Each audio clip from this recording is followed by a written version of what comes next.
You'll have to imagine me doing Tai Chi.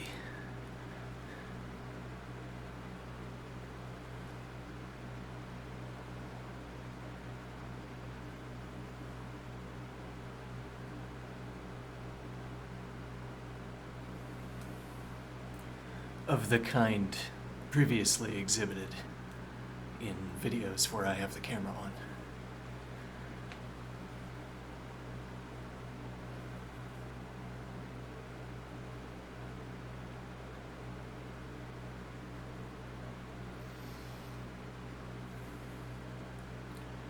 Now it's interesting that description, what is it picking out? What do I mean? That description, Tai Chi of the kind that is exhibited in previous videos where I had the camera on. What does that pick out? By what mechanism would you instill into a wireframe a Tai Chi routine so that when you flesh wrapped it and I watched the video, I agree that this could have been on one of the videos?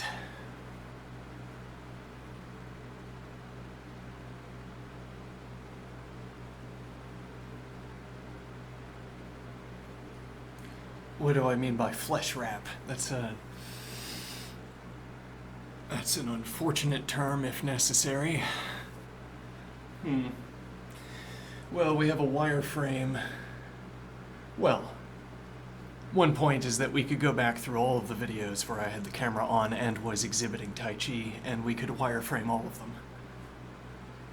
And now we could treat this as a discrete question. Could my new wireframe have been in the database? Only if you explicitly formulated a wireframe choreography that matched up to one of the videos. And then it wouldn't matter how similar this new wireframe behavior was.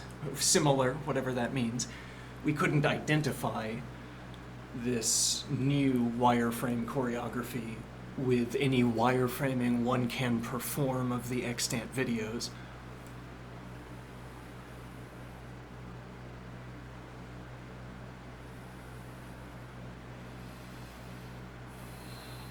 And now what point is being made here?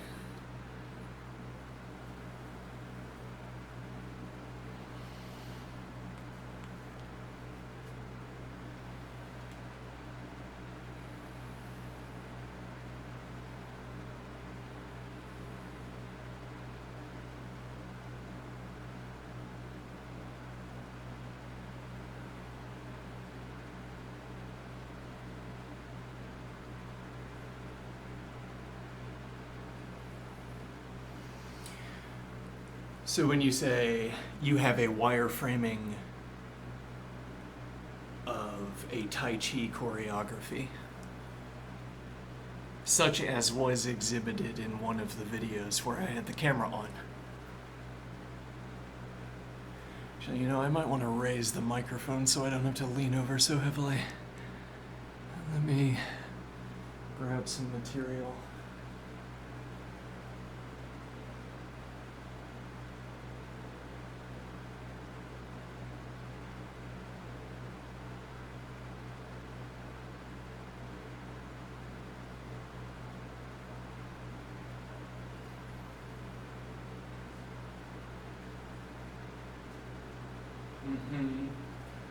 Dusty.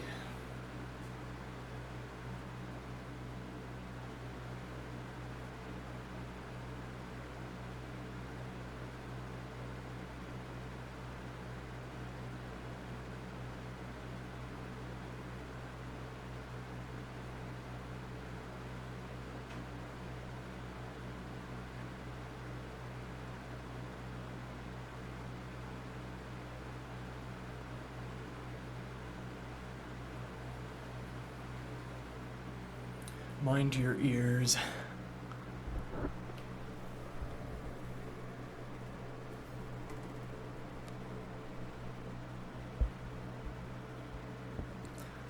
I said, I have to go grab some material.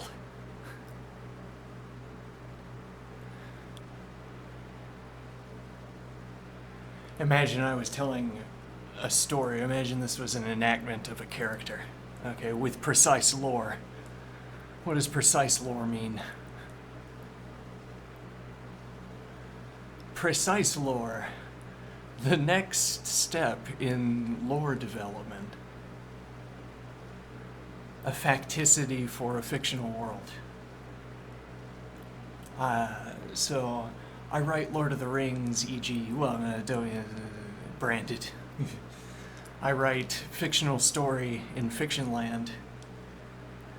Okay. And now the idea is that I tell this story not by describing it, but by generating it.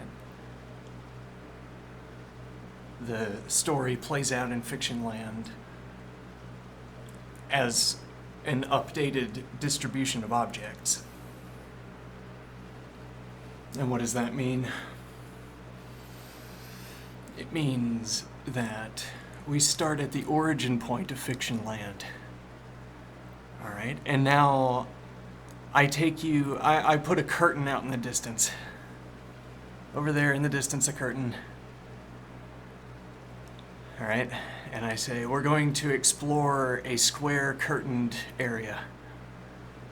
All right, and any mode of inquiry we can adopt for this square is going to take us either to the other side of one of the four curtains, or it's going to take us to another position within this square. So now, whatever questions you can ask about the lore within a square, or between squares. If you ask a question about the lore that takes us within one of the curtained squares, we simply walk over to where that question is answered, or we look over where that question is answered.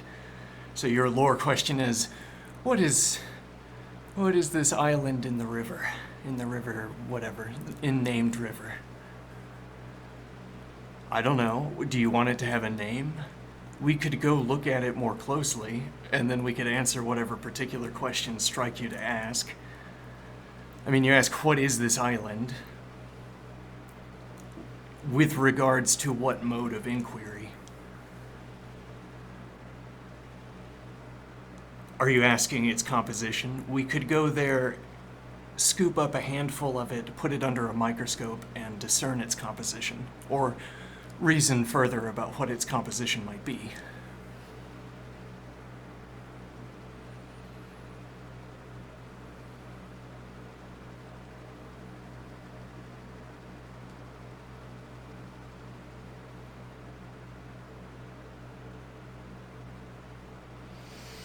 Or if you asked, what can you see from this island? I have reason to believe that a named individual was on this island at a period in time, and I want to know what that person could be seeing from here. Okay, and that would be like if you had a chapter devoted to that person, and that person had a good reason to be on the island. Okay, and that chapter would be in natural language, that chapter in natural lore. That chapter would be detailing the sights and sounds that occurred to this character. Okay, as opposed to being a catalog of sound waves and light waves, e.g. Though we don't have the idea of light waves and sound waves yet developed. Or, to reverse this a bit, if I wanted to ask lore questions about the state of the world,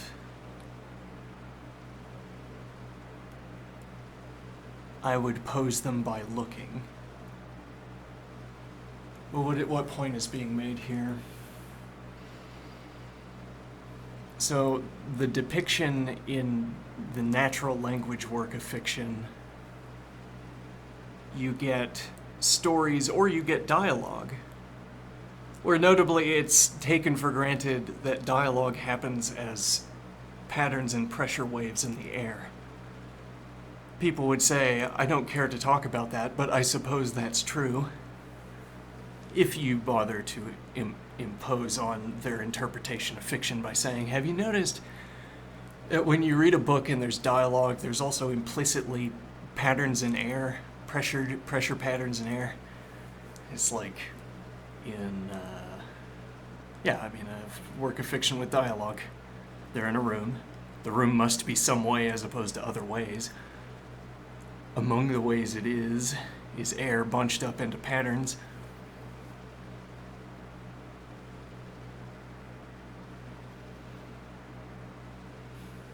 Now, but the point is, you want to know, okay, was the herring object, was it in the room when, let me see here. This herring object we care about, it has its own article in the lore compilation. Was this object in the room when the person was on the island? For some reason, we believe that, for some reason, our way of tracing back and around this square field, this curtained field, has led us to string together this question. We know about the object. We were earlier in the room, on a different frame in the precise lore. We were earlier in the room and the object was there. And then we left to go look at the island, but that took time. Frames have moved forward, and now we look at the island and we wonder, the person is here, but was the person here when the object was in the room?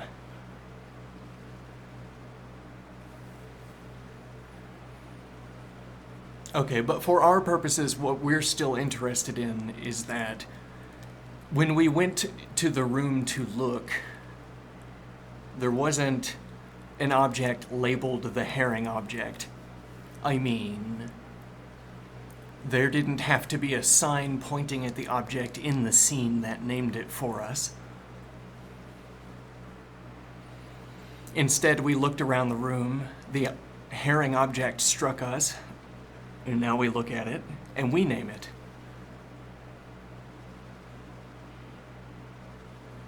And now we carry the name with us over to the island, and we use the name to construct a question.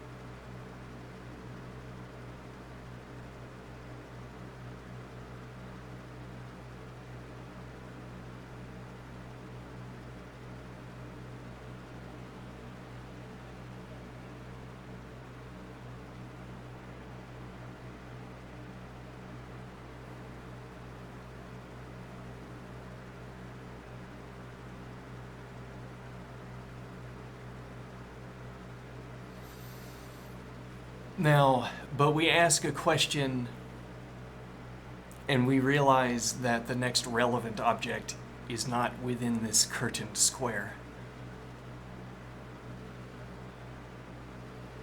So we need to go to another curtained square.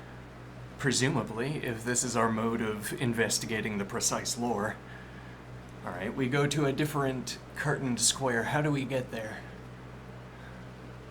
Oh, we can just teleport to it. The characters in scene can't do that, but we can, because we're looking at it from overhead. Alright, I'm pointing at a map. Now, I point at a different curtained square, and then we have the same... Well, but actually, I think the reason we arranged curtained squares was to give ourselves a kind of immediacy with the characters in the scene.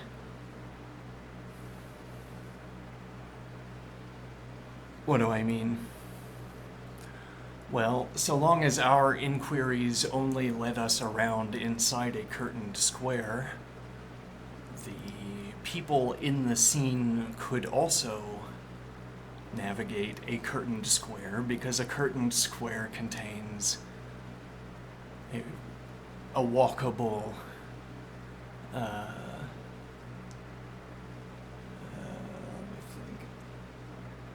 The area of a square is walkable, particularly because of all of the paths that we've made.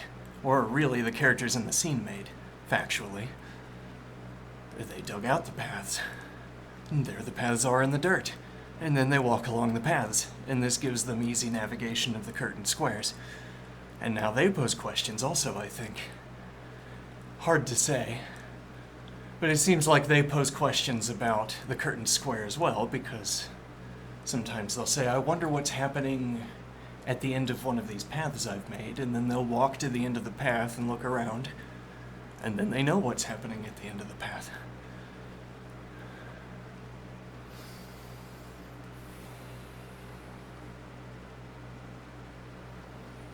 I say I don't know whether they are posing questions about the curtain square. I don't speak their language.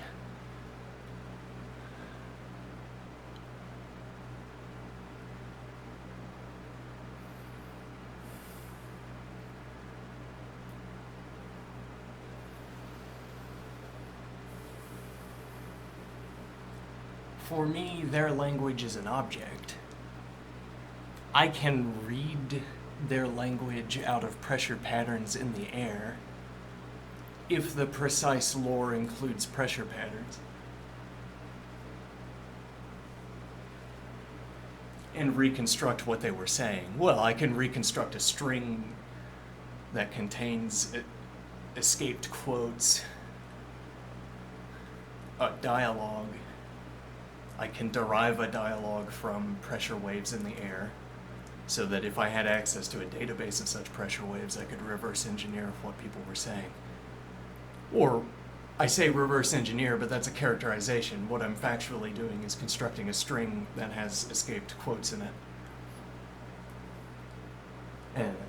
But my point here is that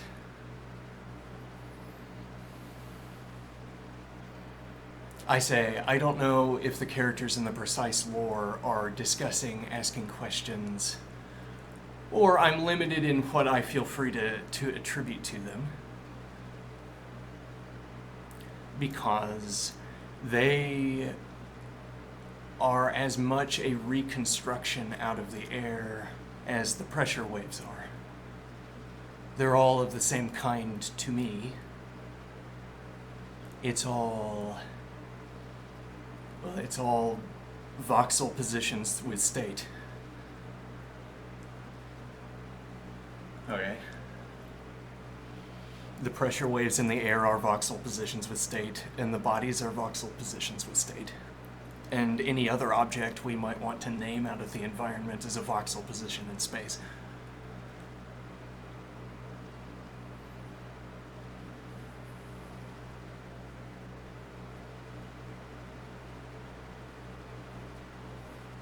Or at any rate, given any way of referencing objects, I could point to that object and talk about a voxelization of it.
An ill-considered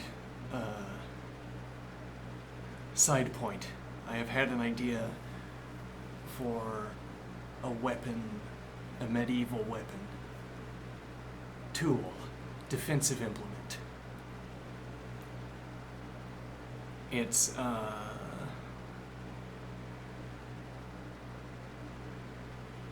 It's a blunt sword with a weight at the tip, but not a heavy weight. And the idea is that you attack their weapon with such force that they can't let me think here. It's like sword fighting with the idea of getting past the blade, as opposed to sword fighting with the idea of breaking their sword. Or at least keeping their arms so active that they can't cut you.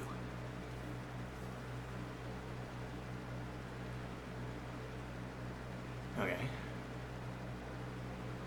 And now, there's a benefit here that if you ever did break their guard, what's coming down on them is not sharpened. So at least you're not going to get cut. So someone is consistently batting away incoming swords with a sort of hammer-like force.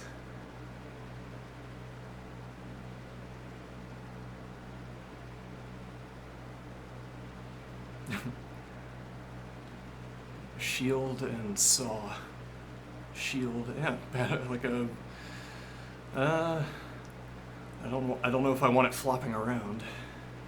Maybe, I don't know. Anyway, an idea. I don't know how you could implement that in one of the popular medieval weapon art object displayers that's extant.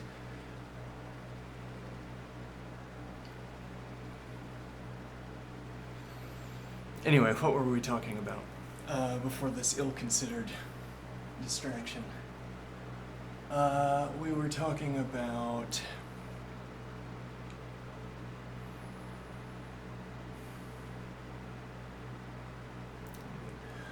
yes, fiction land, and our precise lore.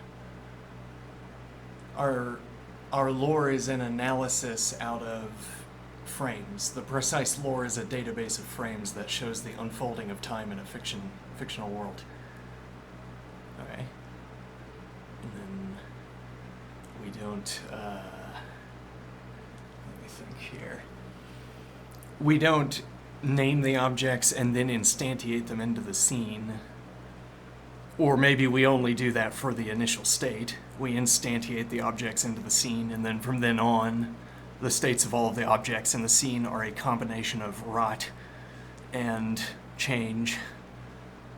Or change is the broader category, but change and rot, or facility. Objects unfold as nature unfolds when the nature is not being, or rather when the material is not being intervened upon, as it were. Which is only to say that if I leave a piece of fruit alone in a room, it will rot, literally. And a wall does something that's like rotting over time. It weathers. Well, it's like rotting if weathering is not designed in such a way as to leave a sturdy object. One imagines putting sacrificial bricks. Like you have a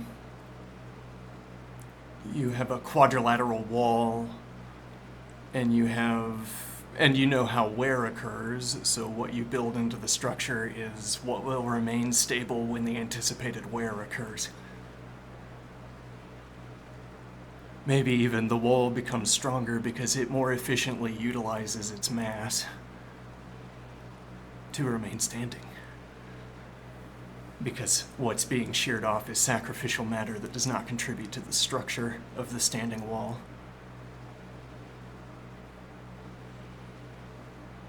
Does not contribute to whatever keeps the wall still standing. Its shape, I suppose, its mass distribution.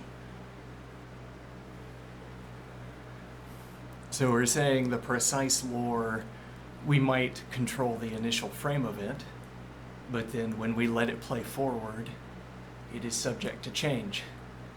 The change we could categorize, maybe we could call, not rot, but, oh, why not? the useful visual analogy of the rotting piece of fruit, analogous to a rotting wall, more analogous maybe to rotting timber.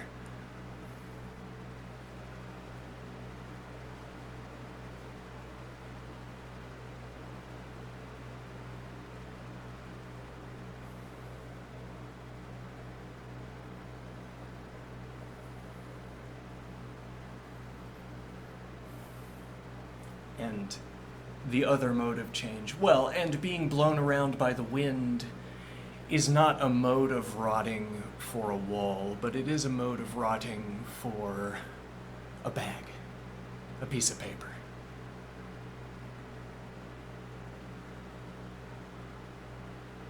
Maybe there is no paper in this world. Maybe there's nothing that flutters on the wind, or maybe there's no wind. Maybe objects don't flutter around in the wind because there is none. And that might just be a historical fact about this local region. No wind, it turns out. Or no wind strong enough to move the otherwise wind-blown objects that remain in the city. In the scene, in the curtained square.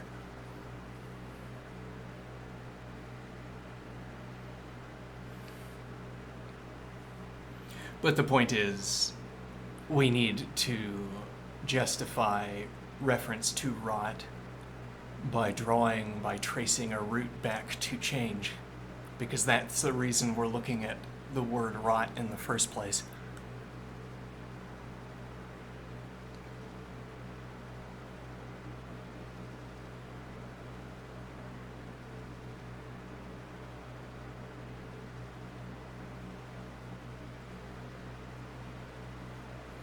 So, well, and we want the word rot to serve the place of natural unfolding.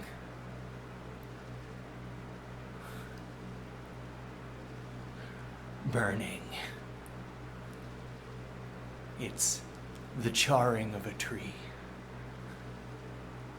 But the tree outgrows the burning.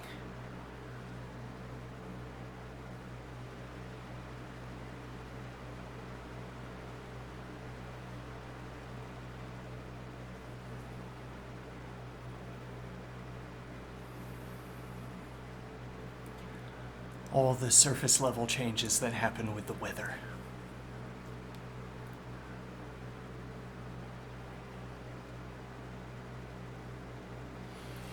And then there is agency.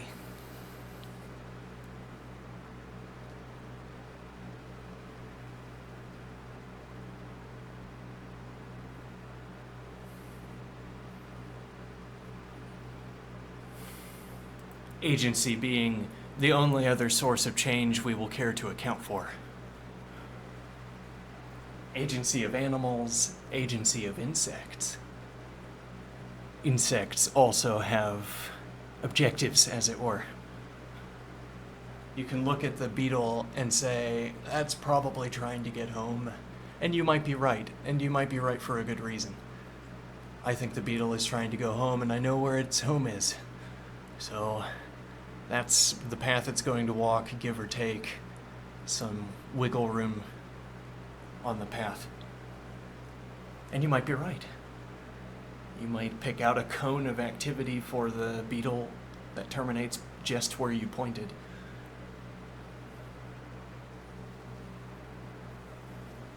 So was the beetle going home?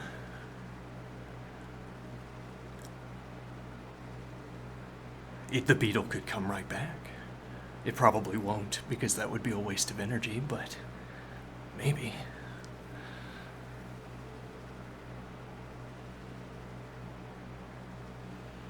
The point here being, insects seem to have it's like if they have to, they've found food and they have to store it, because that's how they work, these beetles. They found food and they're going to store it.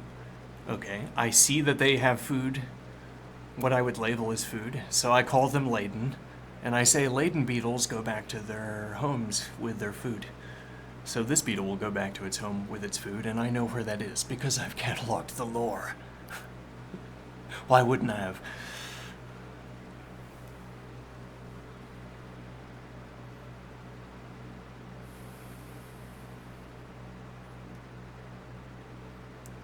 So, well, and the food was, prior to this juncture, not at the Beatles' house. It was over yonder.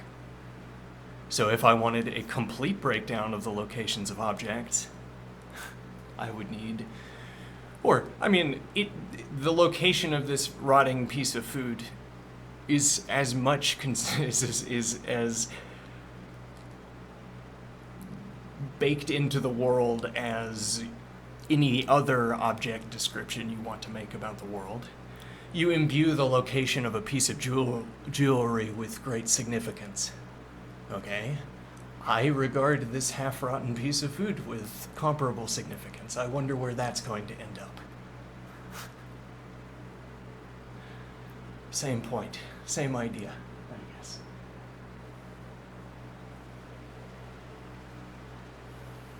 Now, but there's a lot of built-up structure around maintaining the fact that a piece of jewelry is at a particular location. Well, there's a lot of competition for the half-rotten piece of food as well. More than one beetle. There's another beetle over there.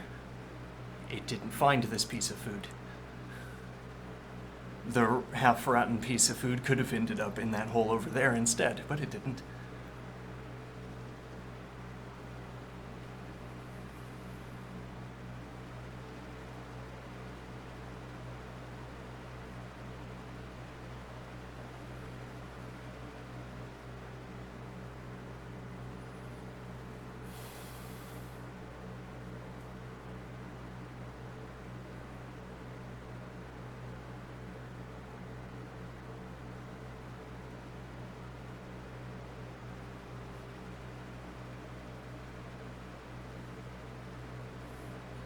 And now, as these two descriptions of change, curiously, the positive case is with the beetle. The positive case of change is that the half-rotten piece of food is going to end up at the objective point. Whereas the negative case is that there's a wide swath, as if almost all descriptions you could supply for that piece of jewelry are not here. Oh, hold on. This is...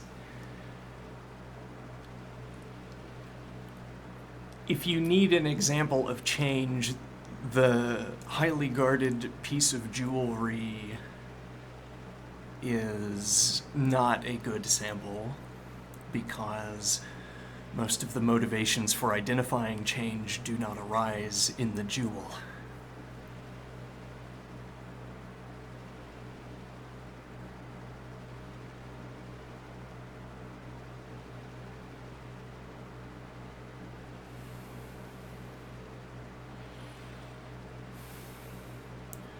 So I say the piece of food is changing. It is undergoing the agential interaction of the beetle. Answers to be provided on request if you want to investigate the lore.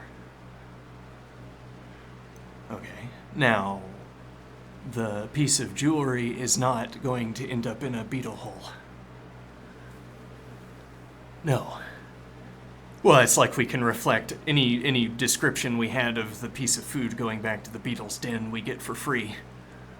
Is that statement also true of the gem? Yeah, they're both objects. They are both currently resting, like their force is downward directed as opposed to being lifted off the ground, e.g. We can get quite a few positive descriptions out of this, but then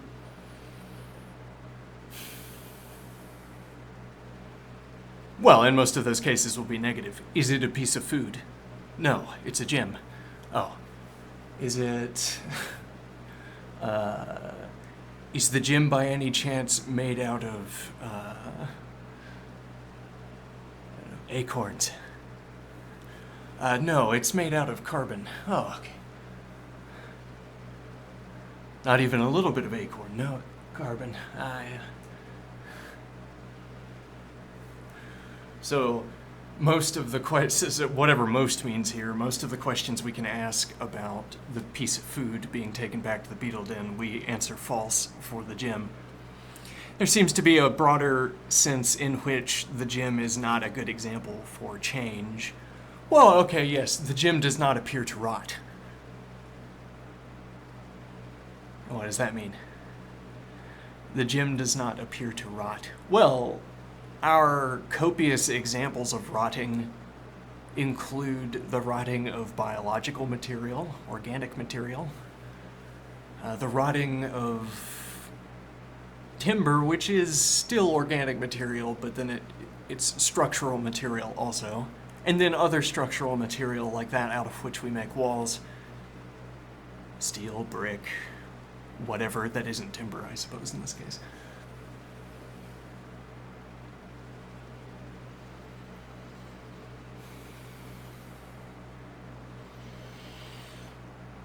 Okay, does a gem rot like timber?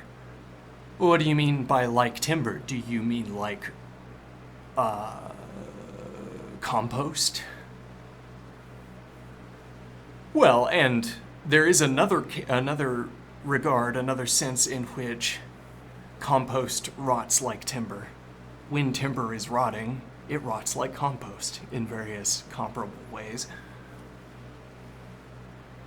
But no, a gem doesn't rot like compost, but it doesn't rot in a different sense, which is that for a broad class of such questions, the answer is no.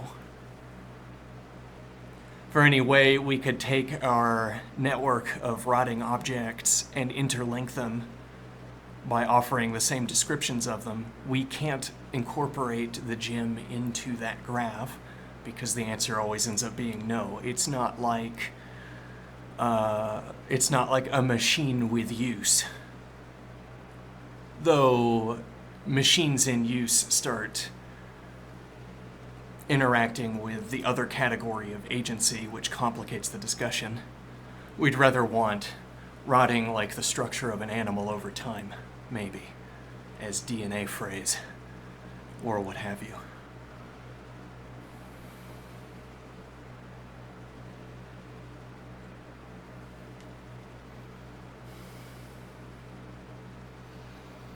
Or the instructive example of rotting machinery at this interstitial zone between the unfolding of nature and the unfolding of design, of intention, of agency. I design a car. I ride the car around, and it rots.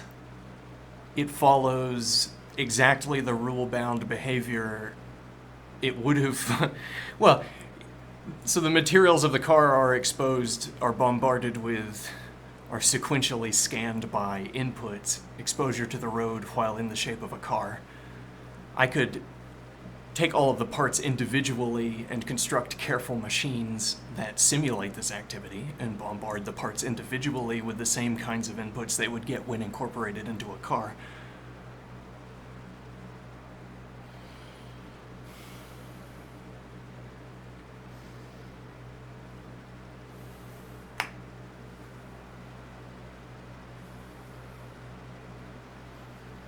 And now what is the idea? Well, the car is changing. If we said the car was not changing, we'd want to update how we use the word changing until we included it.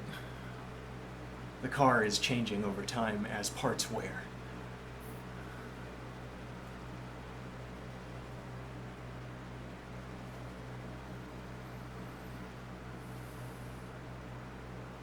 Now what is the idea?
And a gym does not rot like a car.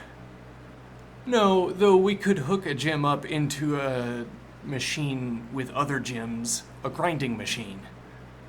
I don't know why we would do this, but we could construct a grinding machine where incidentally the gyms are incorporated into those machines in such a way that they grind dust onto the ground or onto a plate that has been carefully placed under the gyms. All right, and now the operation of the machinery grinds the gyms to dust.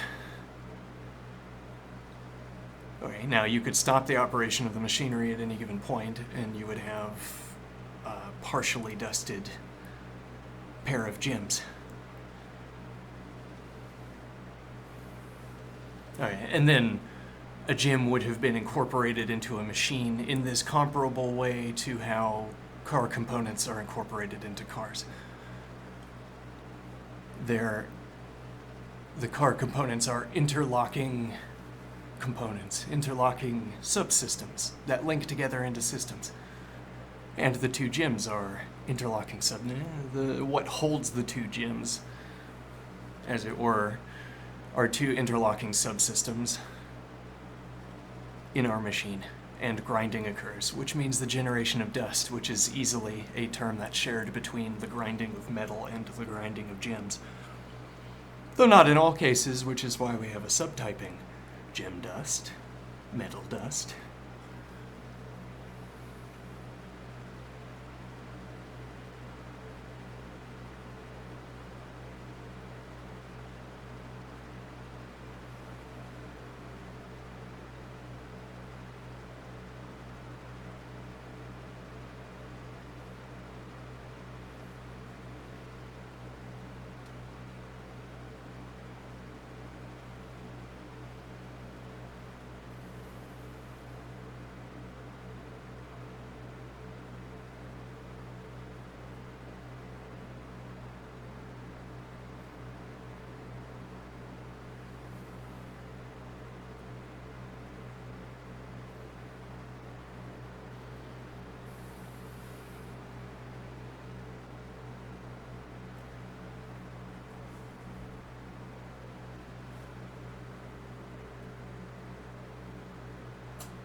So the precise lore. We have a precise lore for fiction land. Okay. We say we design the initial state, and then it undergoes change.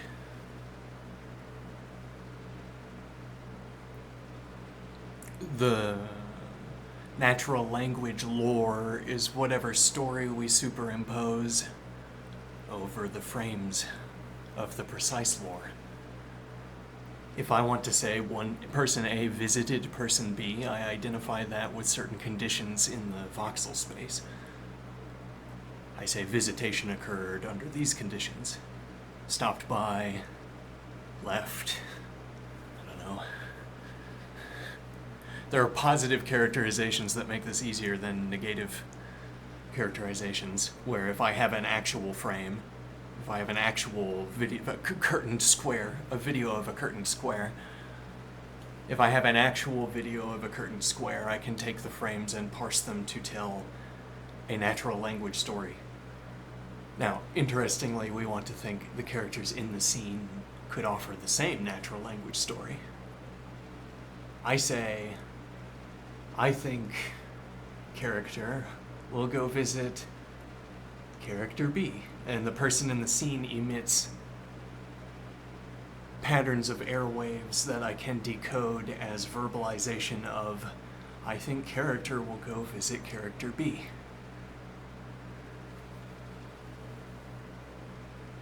Or, I don't know their language. I say it's visitation, but they don't say it's visitation. Character A arrives at character's B house. Now, how do we know that happened? Well, us looking down from above, we have, as it were, spatial characterizations of a video of a curtained square. We use the spatial characterizations to give us easy positive evaluations to reach, or checkpoints to reach, checklists. When a body is inside of a building as opposed to outside is easy to elaborate on if you have a positive frame, because you can use positive characteristics. I say, I define the geometry of the room, and I define what it means for something to be inside the geometry, and I say the person is inside the room because the person is inside the geometry, e.g.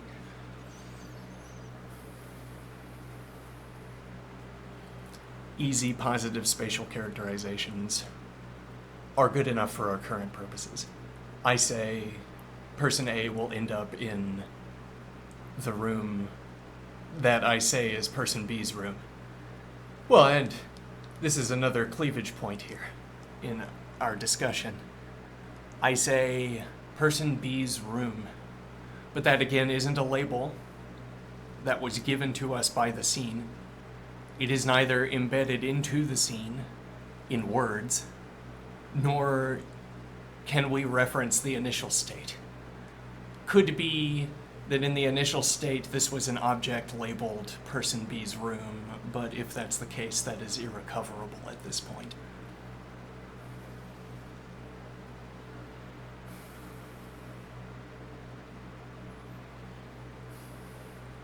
It's not a fact of the matter concerning whether that is person B's room. It's not baked into the world, it's baked into a contract network, if at all, or it's baked into daily living, where person B obtains the inside Boolean most frequently.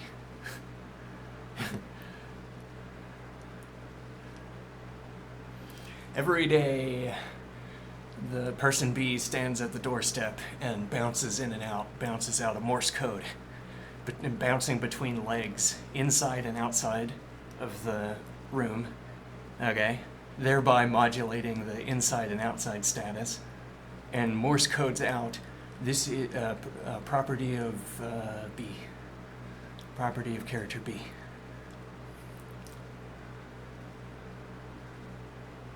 Okay, now, surely we can agree that this is character B's property. Yeah. Because there's something in scene to point at, as if there were instead a sign that hung above the door that said character B, or character B's property.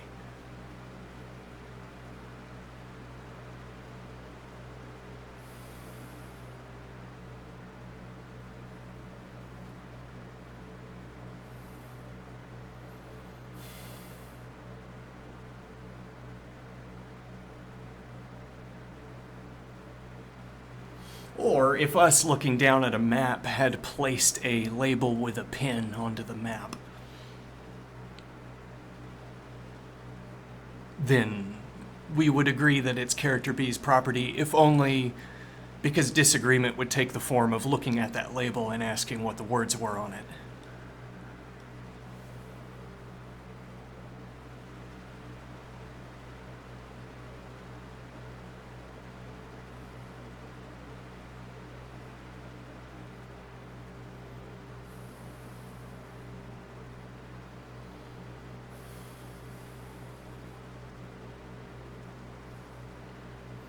I say I can't speak the language of the characters in the scene, and nevertheless I'm going to tell their story. I mean, because it's baked into the name, it's lore. I want to read the lore. Lore is a body of text that people want to read. And so this is clearly an example of lore. And this is... Okay. So... Hold on. I think I dropped a point here.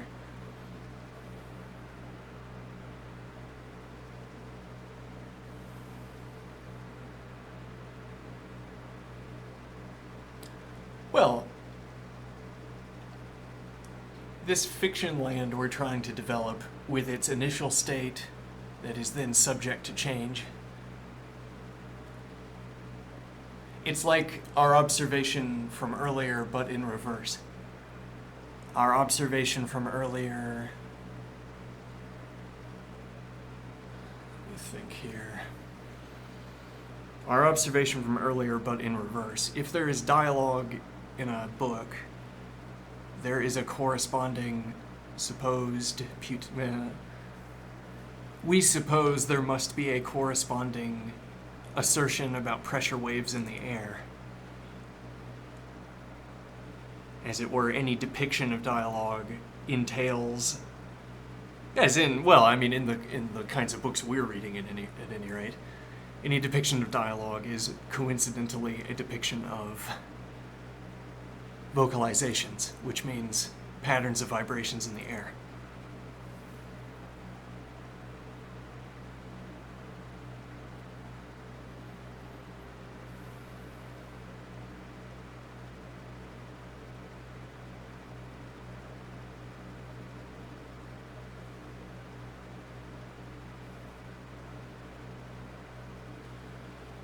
So the idea is, implicit in a depiction, implicit in a scene is a room with pressure waves and other objects.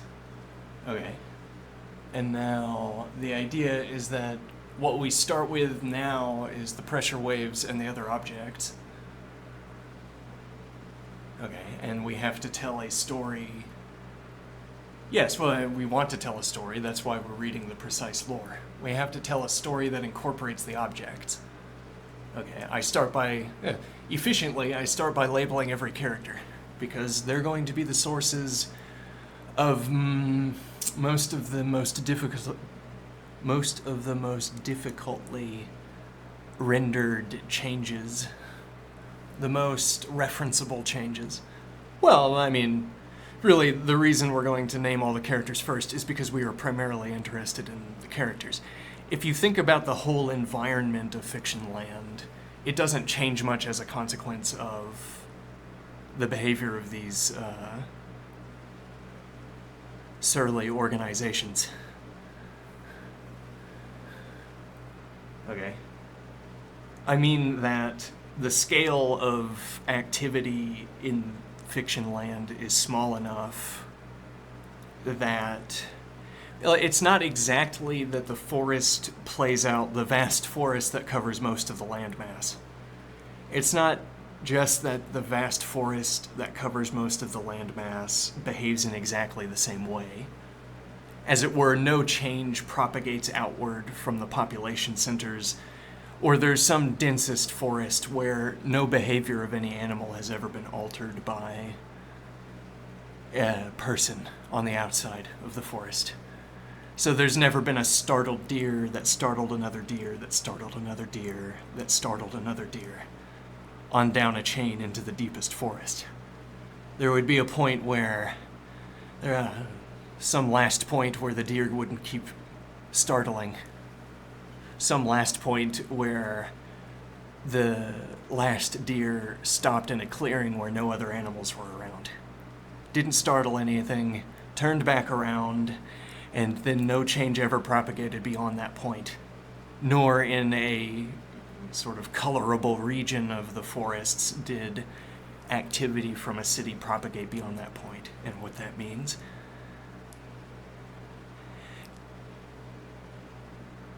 it means easy rendering. I can condense the deep forest because its behavior doesn't change. One rendering is as good as the next.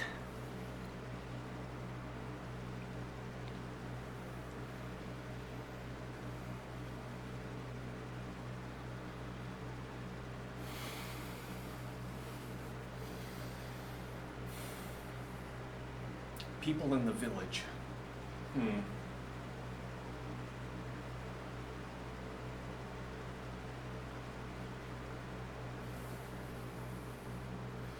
But then there's this further idea that even if change is propagating outward from the village,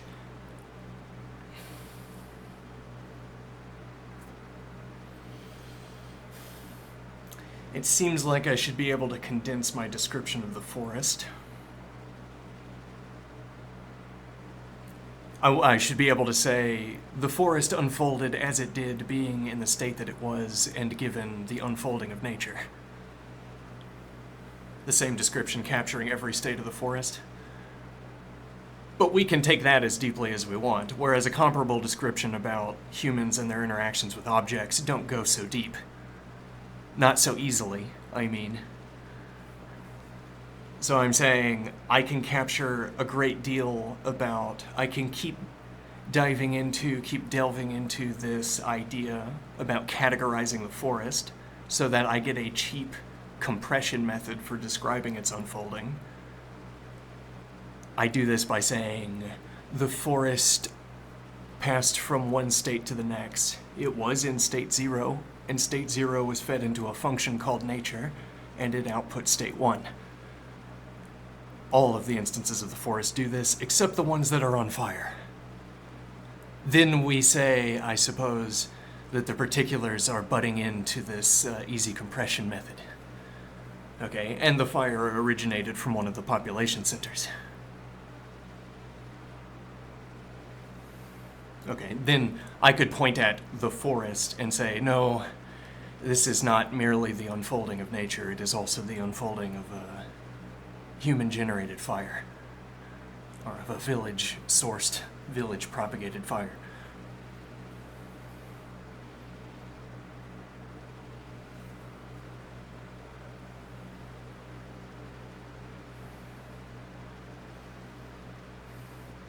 Now, but we could try to do the same thing with the population center, where we say the city is in a state, and the state of the city is passed into a function, and the function generates state 1. State 0 passes into the function generates state 1.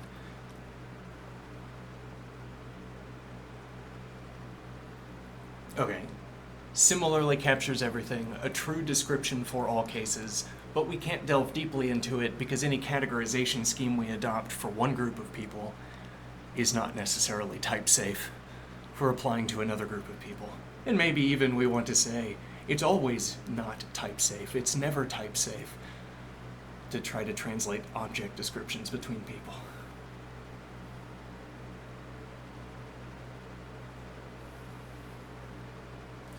So whereas I could delve into the rotting of shit on the ground in the woods, I go into, I don't know, the rotting of shit on ground in the city, perhaps. That unfolds in a different way. Change will arrive at the obscene object. The change will arrive in the form of human agency and rapidly. Whereas in the woods, change will occur maybe with beetle speed. The undesirable object is there on the ground, and the beetles have not yet arrived, but I suspect they will. And then they'll cart off their haul back to their homes. And then it will be gone, much like in the city. It'll be gone.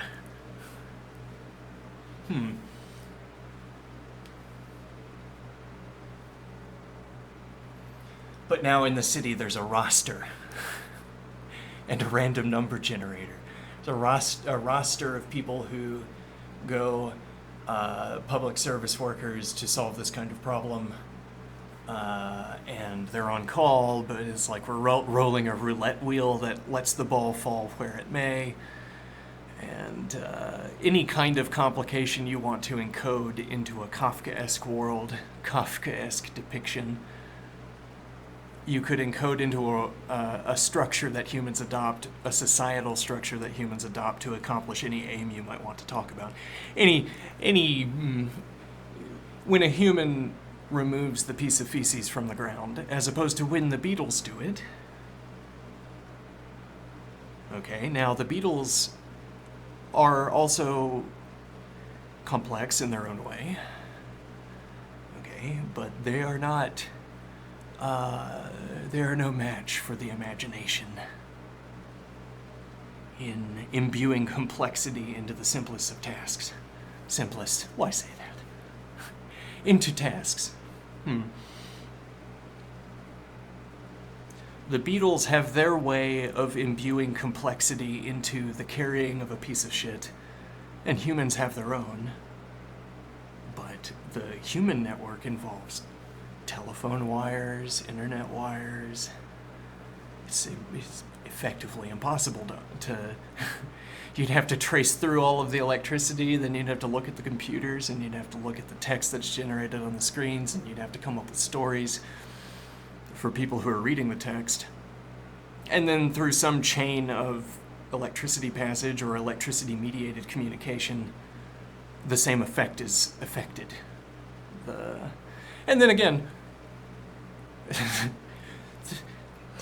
okay, the squad, okay, that handles animal whatever public defecation in a city, okay, how do they do it? They have teams of beetles that they release. Okay. We have a forest surrounded by a city.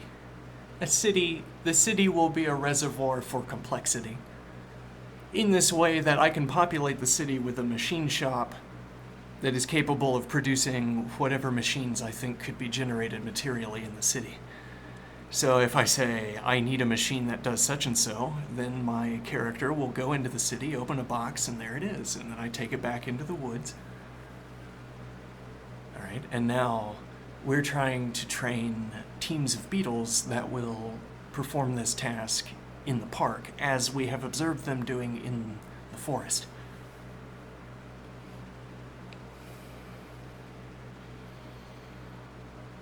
And now, well, it's like I get access to a well. The well of, well, I don't know how complex entomological analysis is.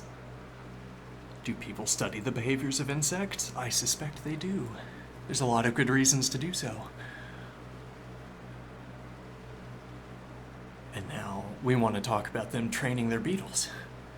And the way we do that is by looking at the salutary ways that the beetles do it in the forest. And then we just copy and paste the description. They're the same type of beetle. They must be able to do the same type of thing, we reckon. So we try to train them to do what the beetles do in the woods.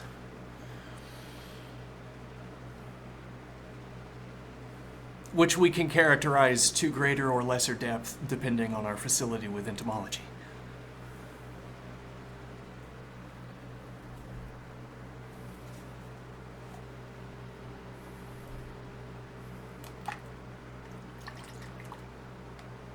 And now, as it were, we get the complexity of the beetle activity, and tacked onto it for free is the complexity of the human activity.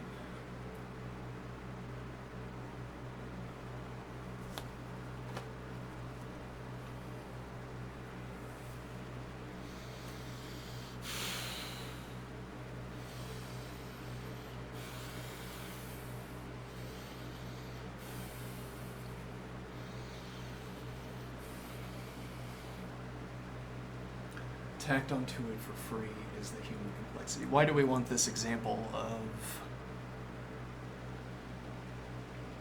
the same description unfolding in the forest and unfolding in the village? We have the precise lore.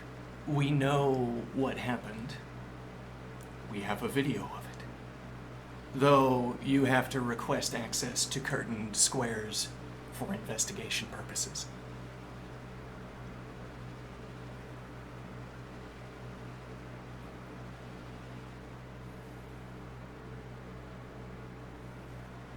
So now, to tell a story, I follow a character and I piggyback off of their curtained square transiting rights. They arrive at the curtain where, well, they're going into another square where another collection of answers is. Why do I want this? Well, we could replace a curtained square with a tunnel inside of a curtained square. If you see what I mean. I mean, our conception of a curtained square was like this. There are questions that take you within the curtained square, and then there are questions that in order to answer them you must first cross over a curtain, possibly more than one. Okay. And now we said, well, the characters in the scene have made paths. They have objectives like, I'm going to go see what's at the end of the path, and then they go there, and then they know what's at the end of the path. Okay, but what they don't do is run off in the ditches. They don't run through the fields, typically. The questions that they want to answer aren't answered out there. There are positions in the field that are wholly opaque to these characters as they pass by them, because there's always a blade of grass that hides a view.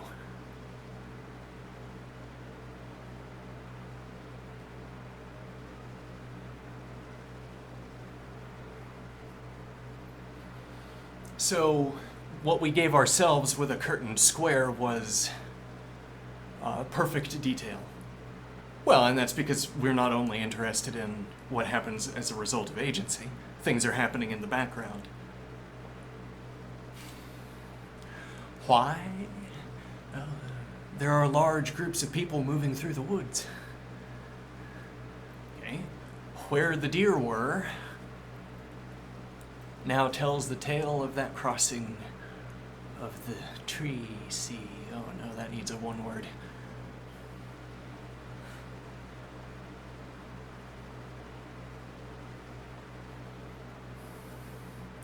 I mean, well, let's take this story. We watch a buildup of people. Okay. Just to fix some details, a group of people, okay, they're hoisting a banner on a stick, okay, and many of them have torches, okay, and they begin to walk through the woods. Where? Well, I don't know. I don't know yet. I'd have to, read the banner. But not only would I have to be able to read any words that are written on it, I would have to understand their significance in the scene, or in the broader context. Let's just suppose that the banner is blank to me. They start to walk through the woods. And they don't stop. They make camp later. And then they keep going the next day. And how many deer they encounter. How many animals. Has any systematic sequence of events unfolded that has scared the wildlife away from this path through the forest? The path is tiny. The forest is vast. Is there any region within the forest where there is a sparse collection of animal life? Yes. There are dead zones, even large collections of area where animal life is reduced density. Can it be that the city borders on a region of the forest with reduced density? As it turns out, yes. Some say the activity of the city scares the animals away. Others say that we overharvest the animals from the city and don't husband them adequately.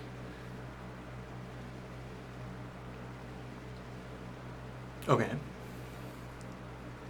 Now, so they begin marching through the woods, and as if by default, for free, in their very own case, their path of marching is through a region of the woods with diminished food, diminished animals to harvest. So the marching is hard going. But that changed on the nth day when they got beyond the sort of noise shell of the city, and there was an abundant collection of animals for them to harvest.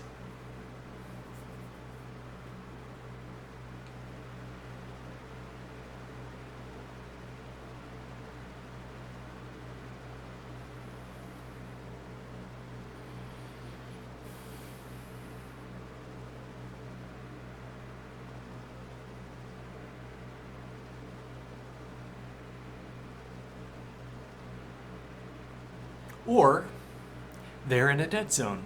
They march at length, and they never encounter a dense region. And so harvesting is always bad. And then the story recorded is that it was a hard march.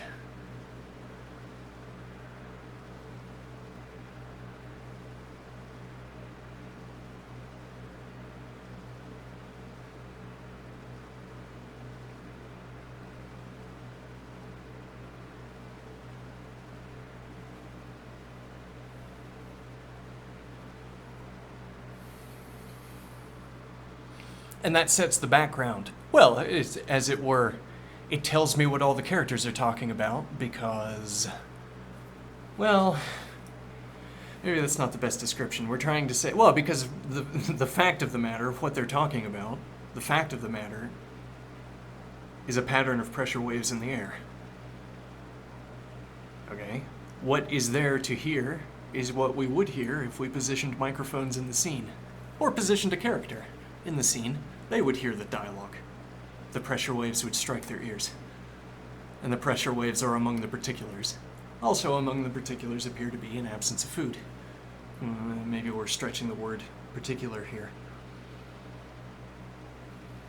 So what are the background characters talking about? Perhaps they're talking about an absence of food.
Now, so I say we could build a tunnel around, instead of a curtained square.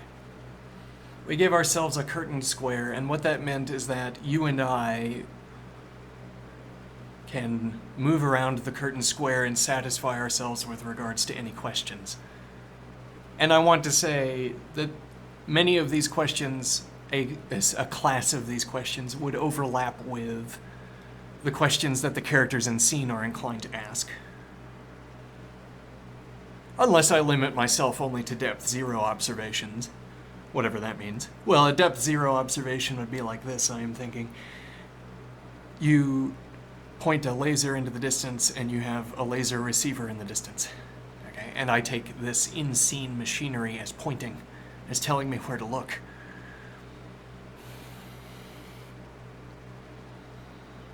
Okay. Now, I want the idea that when I arrive at a position in the curtained square and I look down, or I look closely,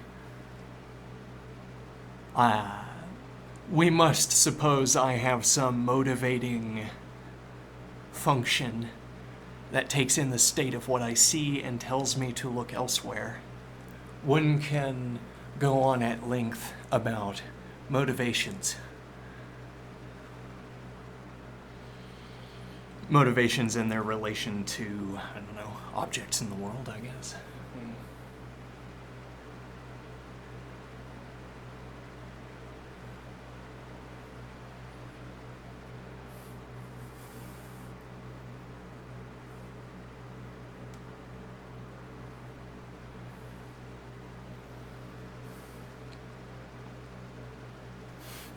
I'm imagining. Well, I look at a table. There's the curtained square in this case is an apartment building, okay, and each apartment building has a table, and each table has a piece of paper on it, and it tells you to go to another room, or maybe it doesn't. We don't know. It says whatever. All right. In one case that we're currently looking at, we think we can read it, though it's in universe text, so maybe we can't. but we think we can read it, and it seems to indicate another room in the building. All right, and now I have an in-scene, well, I have a motivation to start at point A and arrive at point B, though that motivation requires storytelling about the text that I read in the video, as opposed, as it were, to text between us, observers.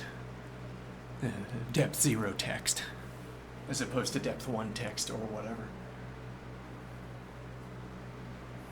Well, and what if in this room you look at the sheet of paper and if you see the name of that apartment, it says, "Don't go there." Maybe that's the social use of writing apartment numbers on pieces of paper in this curtained square, in this mystery novel. Maybe it means don't go there. And now when we go there, when we satisfy our curiosity by starting at point A and going to the place we aren't supposed to go, well, it's as if our heuristic has misled us, or we've misinterpreted what the meaning of the text was. Now, though, but we're also background observers, so if we look in,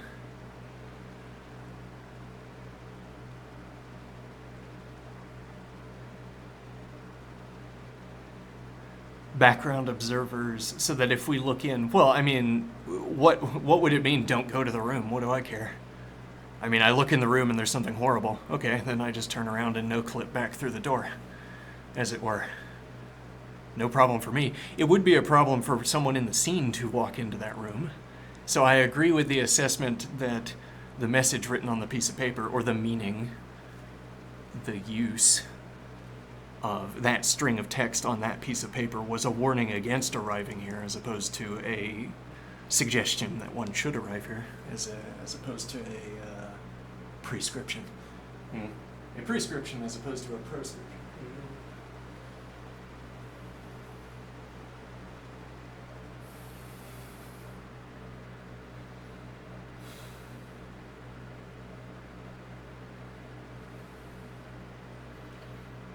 Now, when we talk about a curtained square, I'm saying I, the observer, could start... Well, so this is like saying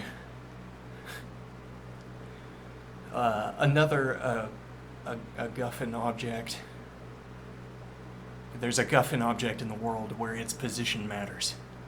It is currently in a cave where it has been for quite some time.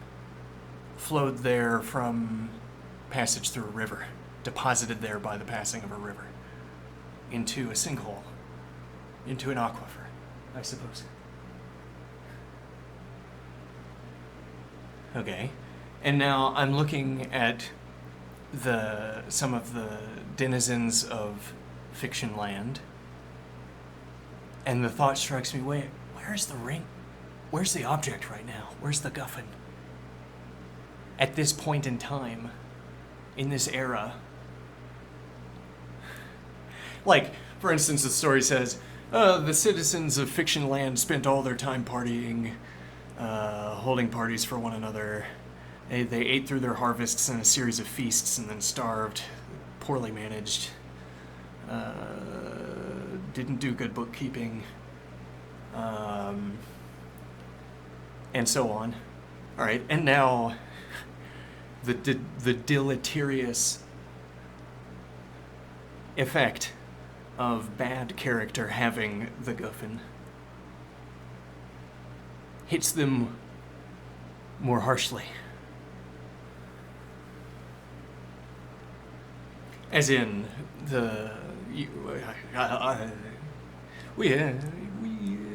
we could dampen, could we desaturate my description? When I say, when Sauron had the ring, okay, it was hard winters and it was drenched, flooded summers. Just always miserable. The coastal regions were shielded by the forest, but even that far away, the deleterious effects of the current status of the ring were felt.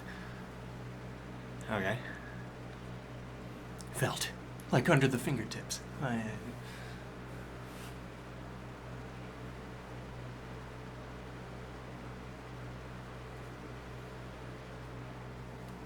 Okay, and what is the idea here? Well, so we're looking at them in sort of flooded out farms trying to grow wheat, and it's not working, and their feasts aren't so glamorous. Their feasts are diminished in, I don't know, quality. Their feasts are diminished in quality. And I say, oh, I bet I know. I think I know why this is. Where's the ring right now? Say, yeah, this is one of the areas where Sauron has it. And that's why it's so bad here on the coast. Okay. Now what point am I trying to make? Well, how do I verify this characterization? You say, oh, Sauron has the ring. Okay, where do I look?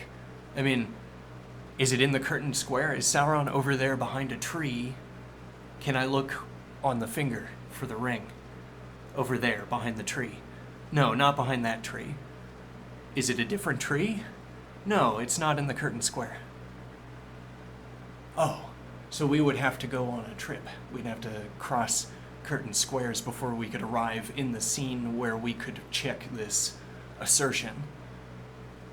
Where we could scan voxels for in the One Ring status and on finger status, and then of the finger we find the characterization of Sauron status, or whatever would satisfy this voxel-based mode of investigation.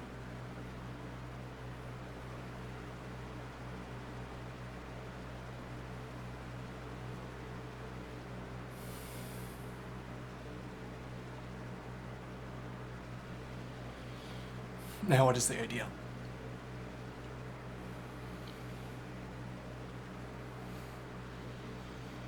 This deleterious mode of investigation.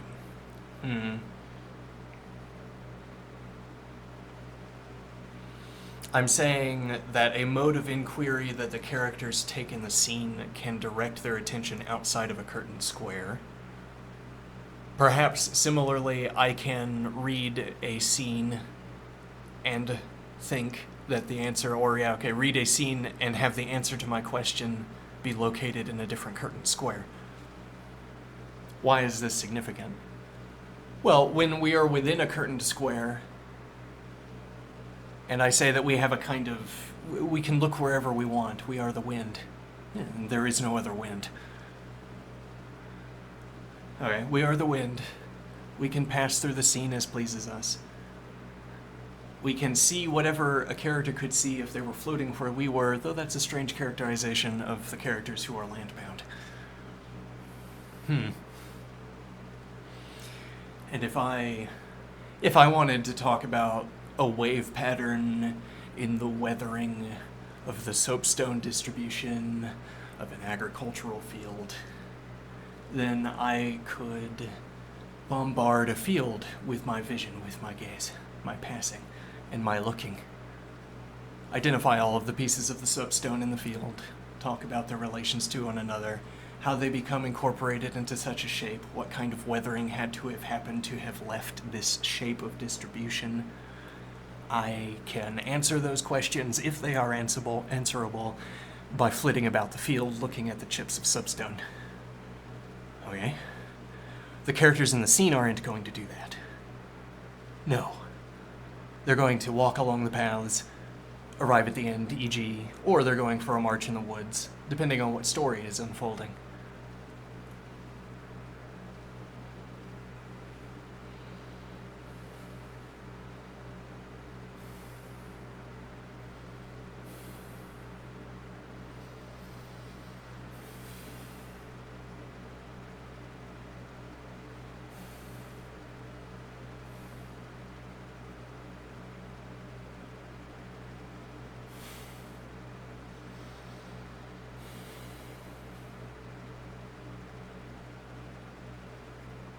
Okay.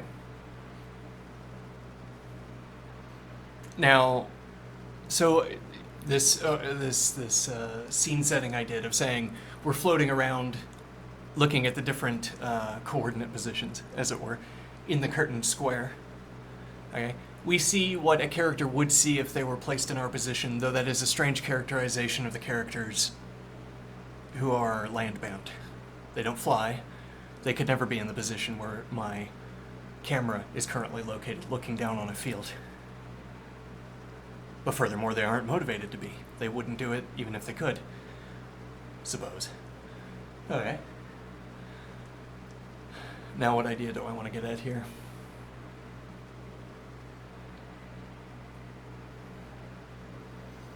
It's interesting that I could undertake this entire activity without leaving the curtained square. And in a way, we could imagine the minimal curtained square that would be adequate for this purpose. A curtain around the field, and then I perform the soapstone analysis. Okay. And then... Well, the point would be that even in that diminished area, I never arrive at a question that tells me to look outside the curtained square. I look at the chips of soapstone and I say, yes, it's a classic configuration 0, 2, 3, whatever.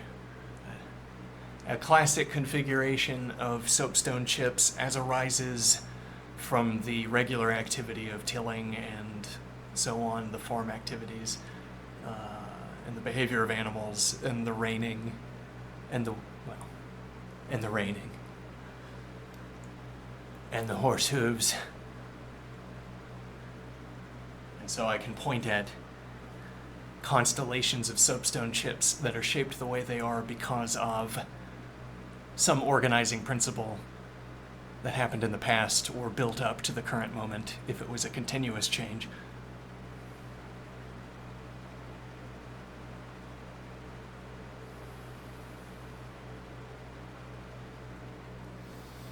Now, but our curtain square is generous, as it were, because while the characters only ever occupy a given path, the paths pass through disparate coordinate value clusters. So to say, for the questions that the characters actually ask, we only ever need to render their immediate environment around them. If it strikes them to walk off into the woods or the ditch to investigate some question, like it might motivate us to do. For instance, if we were watching the character looks off to the left and then walks into the ditch, we would be interested in that as well. I mean that we would want to ask ourselves, what question did the person ask? We'd want to ask the same question the person did prior to finding its answer off on this off beside the road in the forest or wherever.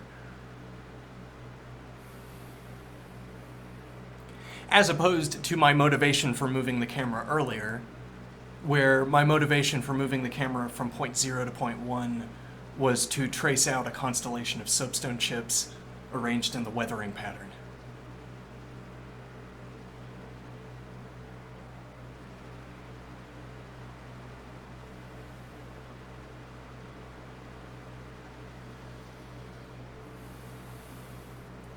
So I'm saying that a character is always in this kind of tunnel, or really in a kind of sphere. But the radius of this sphere, how thoroughly do you investigate it? With the kinds of questions you ask, how hard do you make it for the world to lie?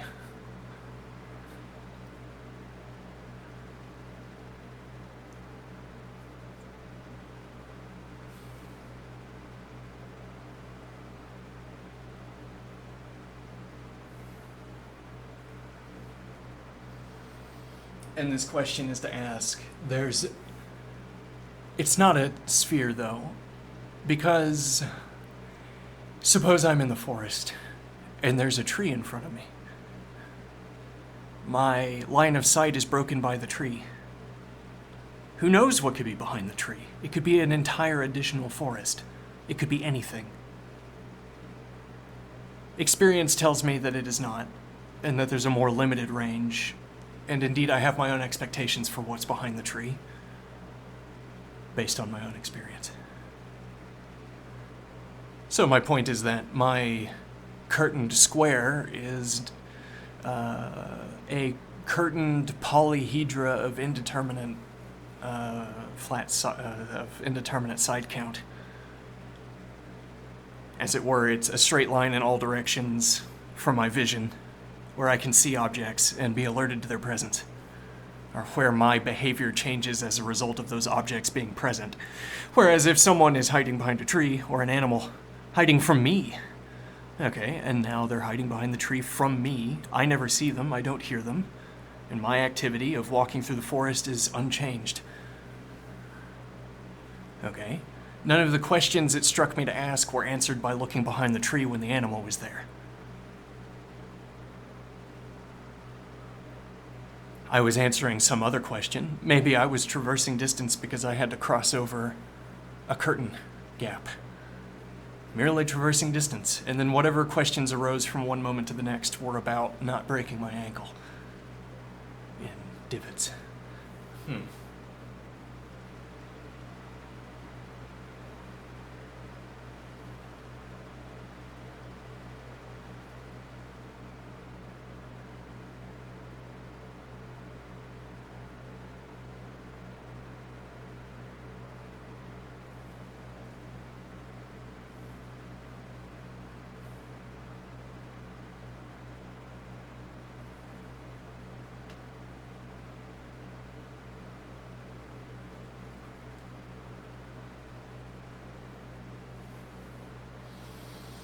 So when we're looking for the minimally sized curtain polyhedron, when we're looking for the minimally sided, well, it's not minimal sided, well, and when we're looking for the minimally sized polyhedra that we can project into the environment, where all of the answers to visual questions are located for the character, that is like a tunnel through their environment. As it were, when they walk forward and change where they are in the tunnel, we'll have to begin to render what is behind a tree on one side of it and hide what we could previously see on the other side of it.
Now, what do we get for... Well, one point here is that for a broad class of motivations to investigate one's environment, the question can be found either within immediate view or after a finite period of time, changing what is under view. Which is to say, if I give you a curtained square around you to wander around in, many of the kinds of questions you like to ask can be solved without needing to request curtain crossing. Whatever requesting a curtain crossing means in this context.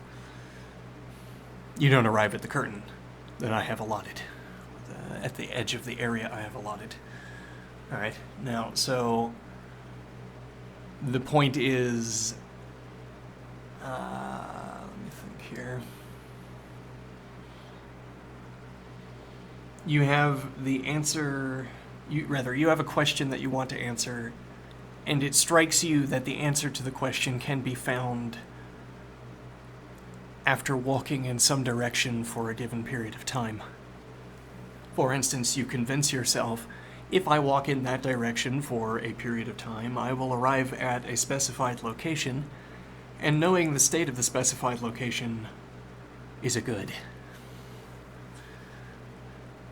Okay.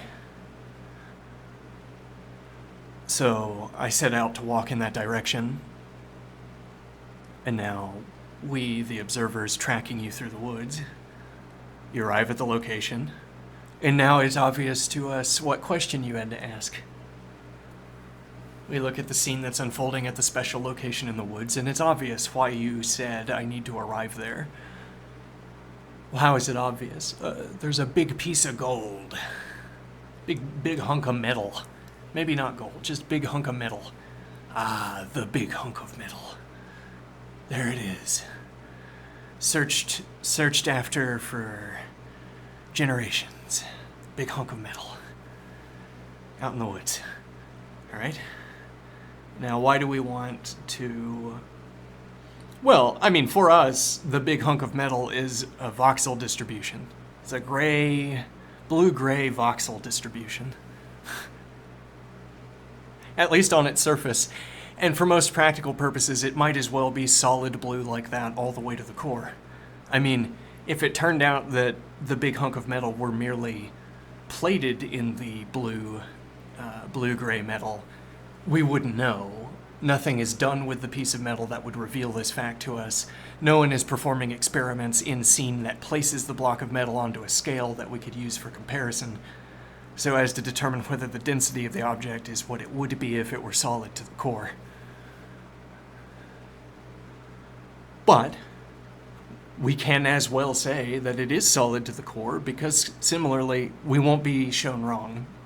No activity will reveal instead that it is merely plated. As, for instance, if the character gathered it up, brought it back to a furnace, and then a slapstick comedy routine plays out where it turns out it's not good metal in the middle, it was merely plated. So you get a finite amount, this small amount of the good metal, and you get a bunch of the bad metal.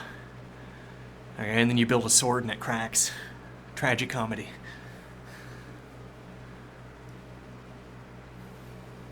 Okay, but that doesn't happen, let's suppose, in this story. So the piece of metal is not exposed to any event that would reveal whether it is plated or not. So now we know, well, but we don't need to know whether, so we say it's solid to the core, might as well, okay? And now it's easy grammatically, the words tumble out how we describe our description of why the character arrived. It's a big hunk of metal in a medieval story. Why wouldn't you seek it out? Okay, a better writer would do something with it, I suppose. They'd say, they'd have been telling legends about it for the previous 3 books, and there it is, the big hunk of metal that we're not going to move.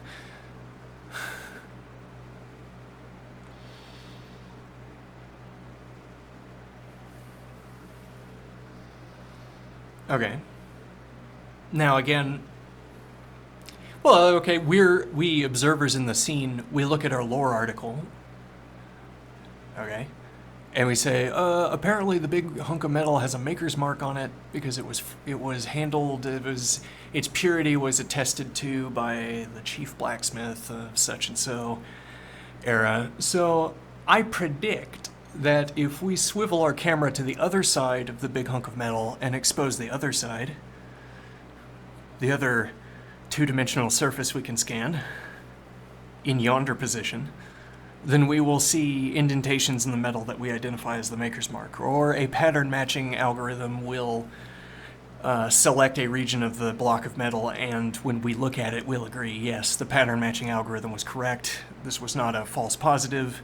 This is a case of the maker's mark being on the piece of metal. Okay, and then we say, that's our confirmation. It's right there in the lore article. Now what is the point?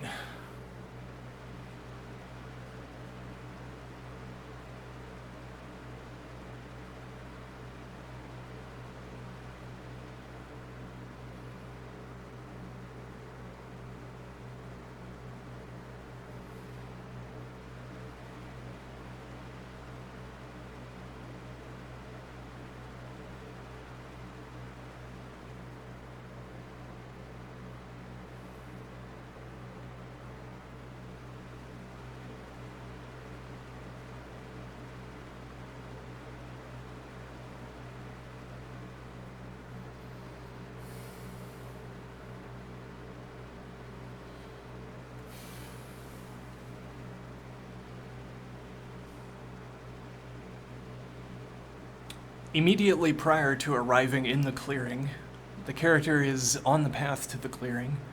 There's the clearing in front, a few steps forward. Okay, and now when I generate the minimal volume, the minimally sized polyhedra of indeterminate number of sides, where all of the answers to a broad class of salient questions are located.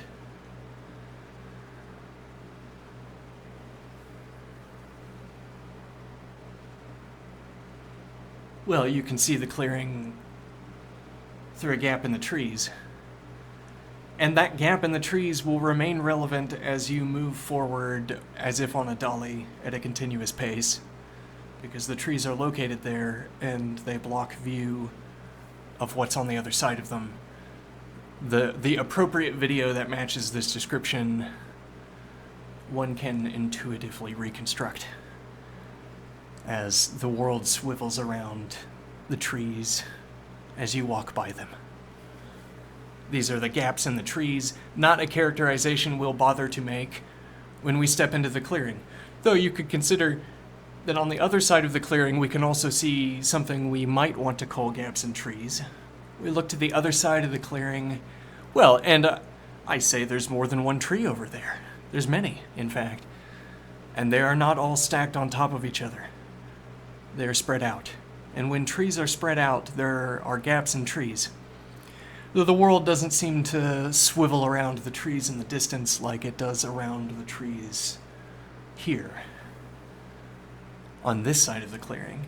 When it struck me to reference gaps in trees, when the gaps in the trees were motivating my description of the scenery,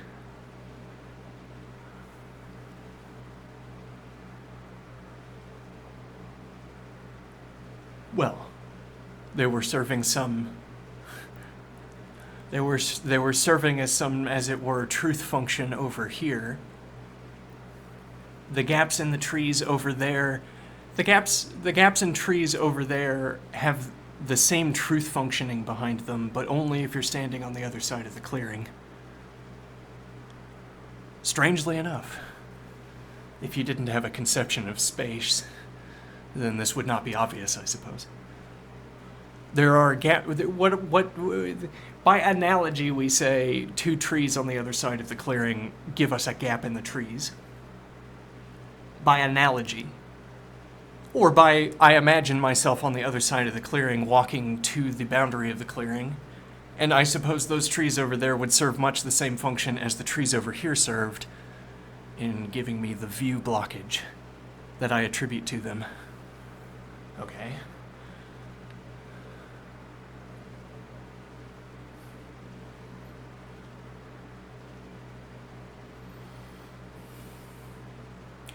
Now, so if I said, look over there, there's a gap in the trees, okay, and you're saying, no, there isn't something I can look at and watch the world rotate around at close range. And I say, well, that's because you're not close to it.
is the idea here.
Now, this idea of labeling frames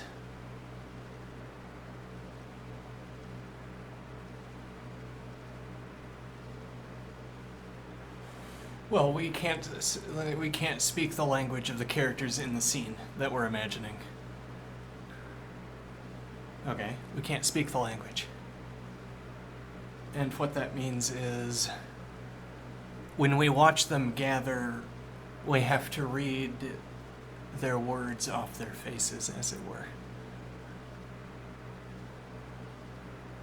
What does that mean? I say, I might even give them dialogue. I watch how they behave while in proximity to each other. And then I watch how they behave afterward, and I attribute intent to their actions, and I derive what they must have been talking about in order to have sent each other off on the paths they took. Okay, if a character begins a journey, I suppose one of the characters I suppose character B talked character A into taking the journey.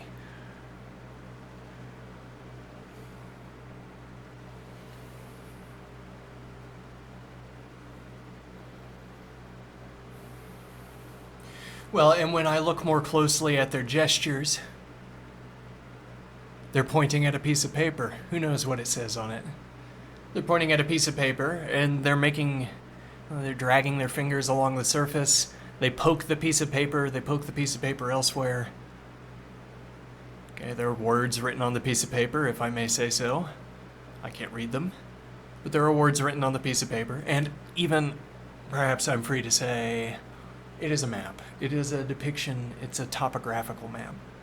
Yeah, well, it displays the topography. It doesn't instantiate it, as it were.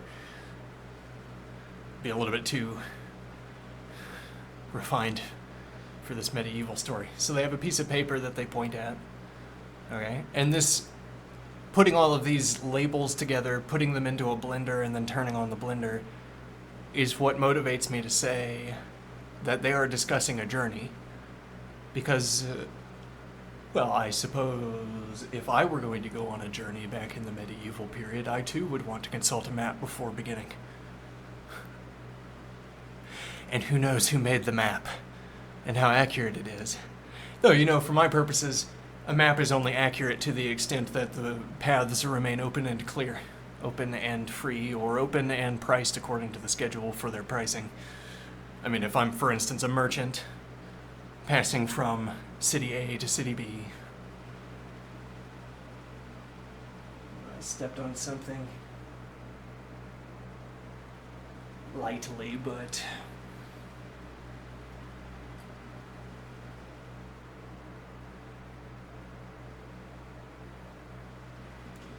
what it is, we'll never know. Okay. Now, so what am I trying to say here? Right, well, if I were in the medieval period, I would consult a map. And it would say, these are the realms of the leader. All this forest here. Or the map would be colored and it would say, this part of the forest is controlled by such and so.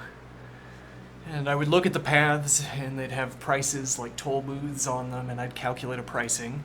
And then all that needs to remain true is that when I take the path, I have enough funds to pay all the tolls.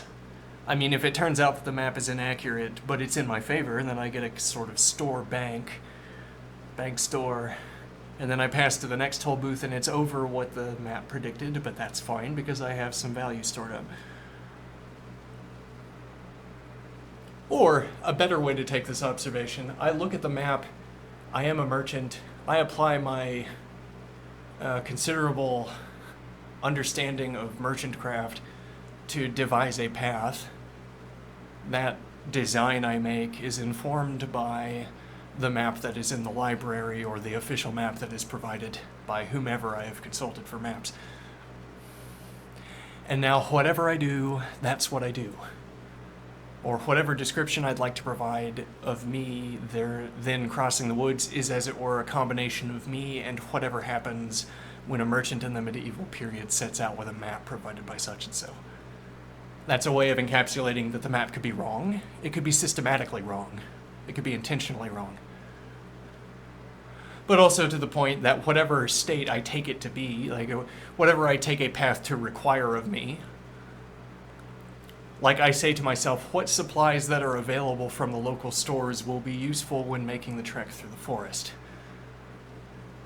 Now, having consulted the map, I have an idea of what the path will be, and I peruse the stores, picking up discrete commodities that I suppose will be useful to me. And which discrete commodities I purchase depends on my evaluation of the path, and my evaluation of the path depends on the provided map. And my considerable experience at merchant craft.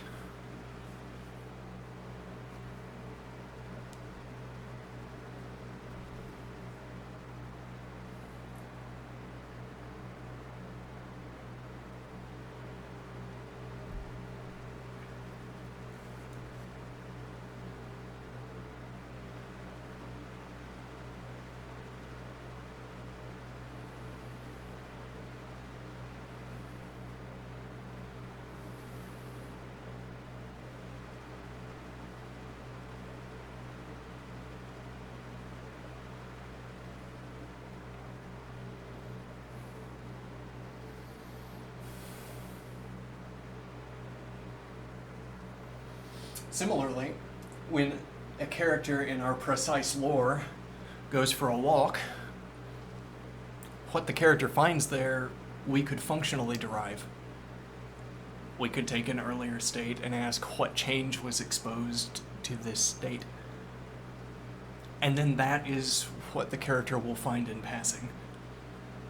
If any of the things that the character will find in passing are story relevant, then I suppose that the story will stop there for a while before moving on.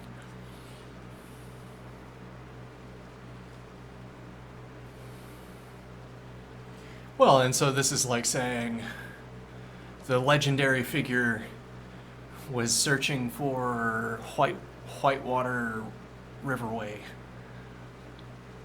All right, fast stream and rocks. Where the character finds this, how far the character has to go before this is the sort of curling off point of the story, well, that depends on where the rapids are located, which is itself an unfolding. Well, okay, I mean, we could stipulate this story takes place over a long enough period of time that at the beginning there was no ridgeline of rocks here in the river. At some intervening point, there came to be this ridgeline of rocks in the river, and that's why there are rocks in the river now. That's why this is the point where the character stops.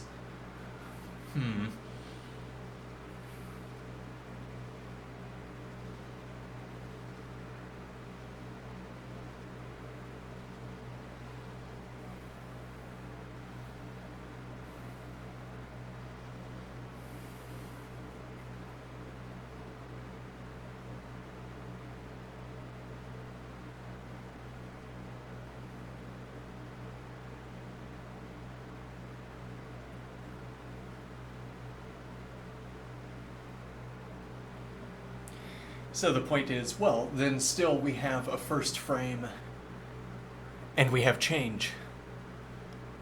Either the rocks formed from rotting somehow, or they formed from intervention, agential intervention. Maybe the beetles made it. Maybe the beetles put all the rocks there. As it turns out, not the beetles, but maybe the beavers. But if it wasn't the beavers, then maybe it was people, etc.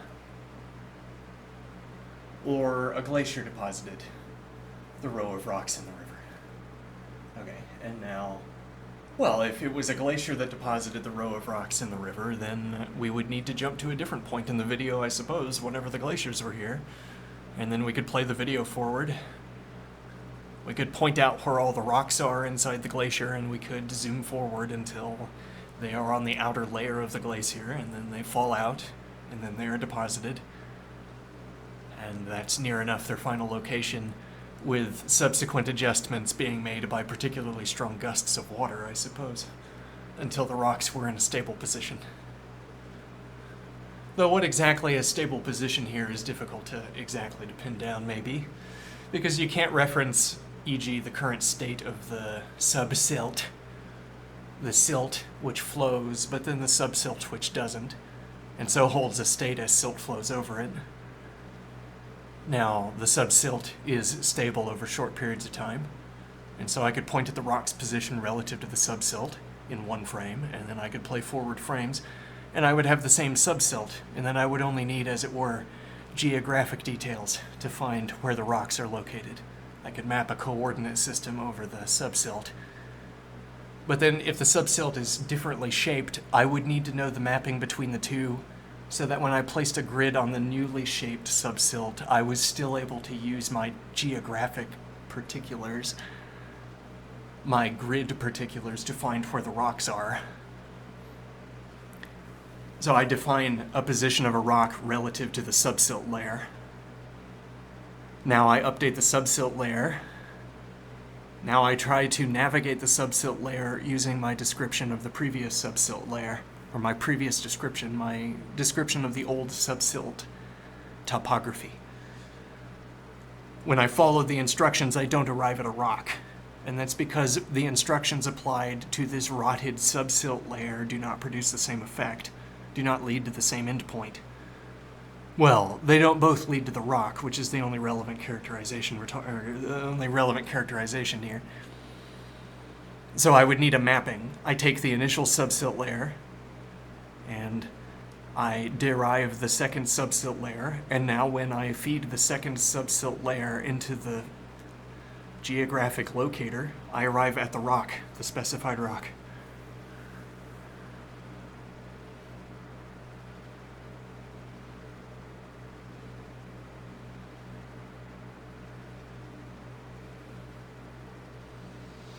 And this would be a way of describing all of the locations and orientations of the rocks in the ridge line of rocks in the river. So that if we had an initial state of the rocks and we came back later and they were not in the same position, they would have rotted from the initial position as the result of strong gusts of water or whatever, settling into a stable configuration, where, as it were, there's some subsilt layer we could identify, maybe a sub-subsilt layer that we can identify.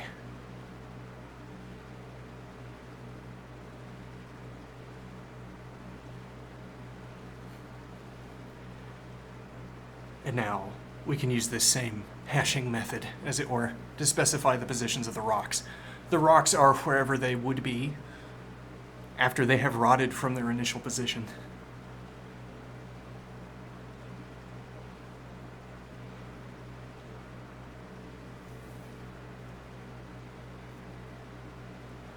Now, when we say that our precise lore updates according to change, and change takes the form of rot, and it takes the form of agency, well, we could try to collapse agency into rot. What do I mean? Well, it's like with the wall example. You set the bricks in a structure, and then they begin to rot. Okay? Anything, we arrange it initially, and then it begins to burn. Okay, and when we pick it up, it stops burning until we put it back down. But in the lifetimes of things, we don't hold them for much of their time, as it were. I mean, we pick up, just as for ease of modeling, we pick up an object and it ceases to burn. Or we only pick up objects that aren't burning, whatever that means. Alright, the object ceases to burn, it holds a stable configuration for as long as it needs to do for us to reconfigure it or place it somewhere else, or resituate it in its environment. And then we put it down and it begins to burn. It begins to behave how nature or the unfolding of the world concludes it will, or makes it to do.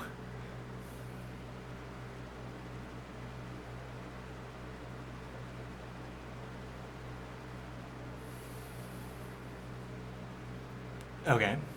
Now, we want to say the objects stop burning when we pick them up, but that's not strictly true.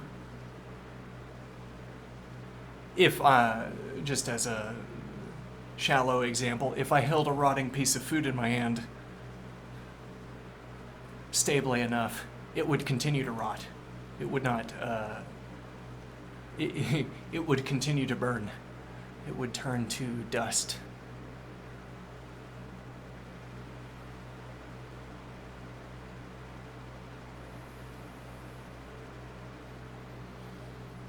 I put the object down and it begins to burn. Okay. Now I hope its burning does not make it ineligible for whatever purpose I have for it in the upcoming states. I hope it's slow burning.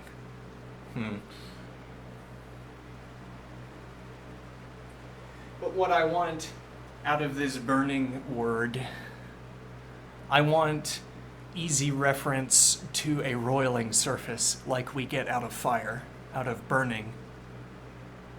I want easy reference to a roiling surface because the kinds of questions that are answered by the object are also roiling. I want a convenient correlation before I perform a mapping. I mean that when machinery rots, Often machinery rots in the same way between instances of machinery.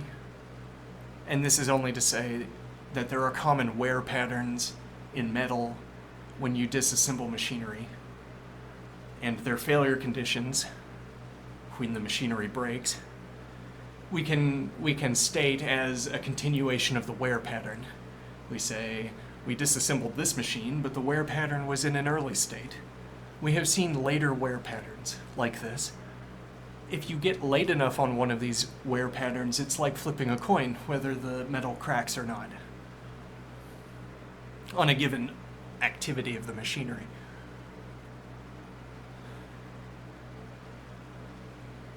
Okay. And now, but that's, I don't think, maybe that's the point. Hold on.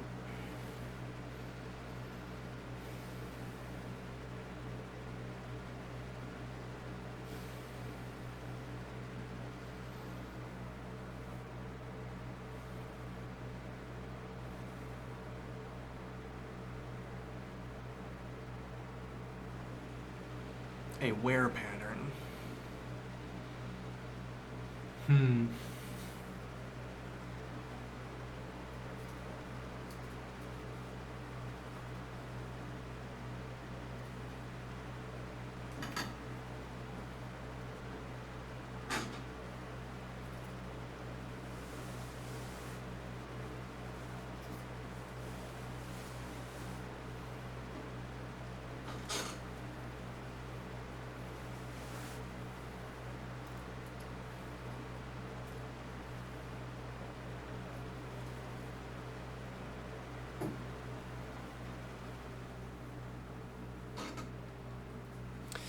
Maybe a way of continuing this idea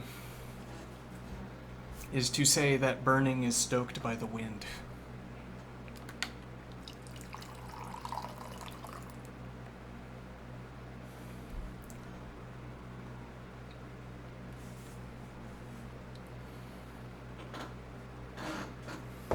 Burning is stoked by the wind.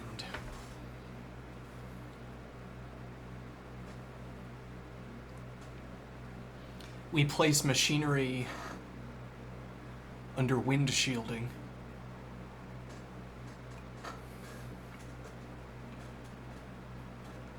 We make machinery burn in consistent ways. Better that it should fail early than that it should fail in an inconsistent way. This machinery, I am thinking. We can replace the machinery, but it's easier to do it on a schedule. Anyway, what am I thinking of here?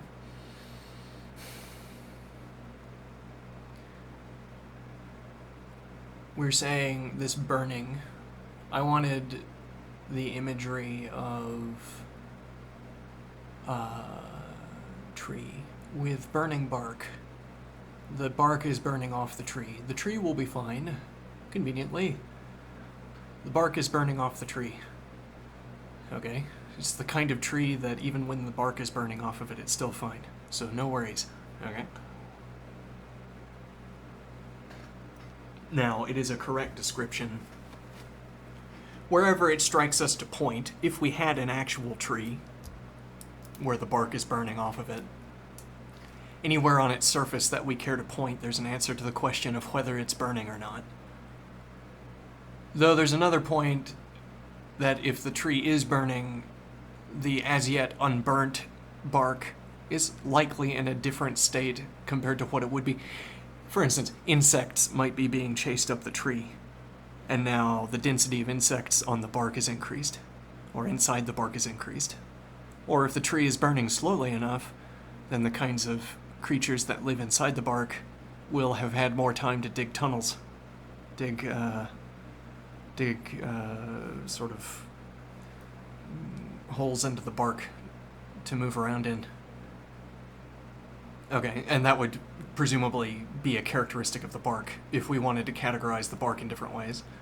So like I say, I have an instance of a tree where none of the bark is burning, and now if I look at the top and at the bottom of the tree, there's a gradient pattern where activity inside the bark or on the surface of the bark diminishes as I get further away from the trunk, because it takes more time in the lifetime of an insect to crawl up the bark, or an animal to crawl up the bark. Okay, so the density diminishes, though there are spikes perhaps around branches where animals can rest before moving on again. Okay, now when the bark is burning from the trunk, the activity density is increasing against this gradient because population that was at the bottom is moving towards the top of the tree. Okay, so this merely to point out that there will coincidentally be differences between bark, unburnt bark, whether the unburnt bark is on an unburnt tree or on a burning tree. Okay, now, so we have a boundary between burning tree and unburning tree, and the bark beneath the line is glowing hot near the boundary, and then goes cold the further from the boundary you get. Okay. Now, anywhere we want to point where we would agree that we are pointing at burning, we say that's what bark looks like when it's burning, and that is a perfect description. It captures everything, though it doesn't capture much. It doesn't capture much detail. We'd want to dig further into descriptions to differentiate one location on the bark from another location on the burning bark. Now, what kinds of differentiations can we make between different locations on the burning bark? Well, and that would depend on the dynamicity of burning. I mean, what is the heat distribution? If I had a heat map, I could use colors to differentiate, and I could talk about color patterns, color tilings as it were. Tilings of squares that are pixels filled with color. Okay, and by such a means differentiate between different instances of burning. Now, but it's all bark that is burning, and it's all a burning surface. Okay, it's just that because of deviations in the heat map, it turns out that is not a useful level of description for us to provide. So, chaotic dynamicity in the burning. The idea is that similarly, if I have machinery that is wearing close to its end, the ways it fails are chaotic in the ways it fails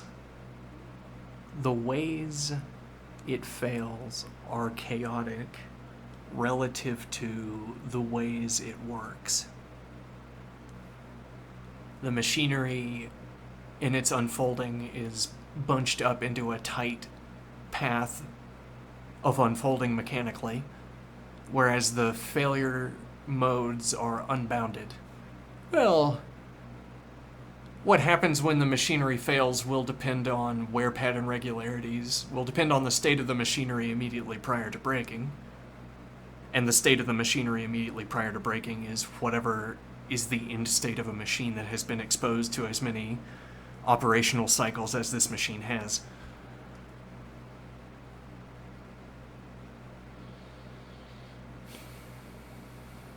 But cracks in metal. How readily can I predict cracks in metal? I mean, looking at the common wear patterns, or only having to account for cracks that curl off of common wear patterns, means that we isolate down what types of cracks we have to account for. So now I say the metal cracks at the end of a wear sequence. Okay. Does knowing that this was the wear sequence help me predict the path of the crack? Does it allow me to choose just one crack, as opposed to any of the others that could have formed? Little lightning bolts of material failure.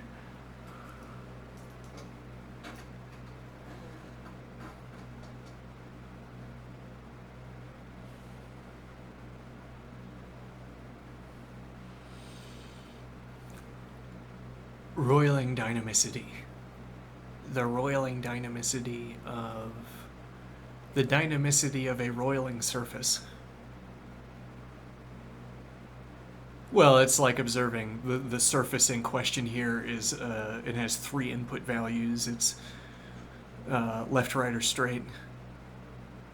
A path of a crack, we might suppose. Well, I mean, you might make it two-dimensional. You have a slice of the metal in the machinery, and you're going to choose one out of a circle, one out of a polyhedron. For the next, well, yeah, it's like you're making a kind of tube of metal that will contain the crack.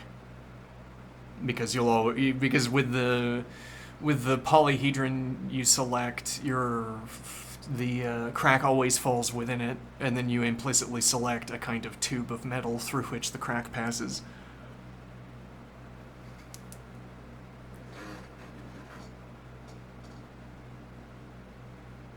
Okay, and now the point is that is, as it were, the burning surface.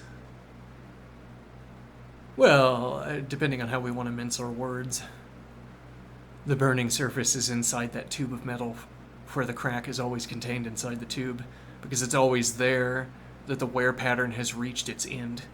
Elsewhere, as it were, where the crack is not passing, that metal could have undergone additional cycles of use, but not within the tube of metal where the metal is cracking.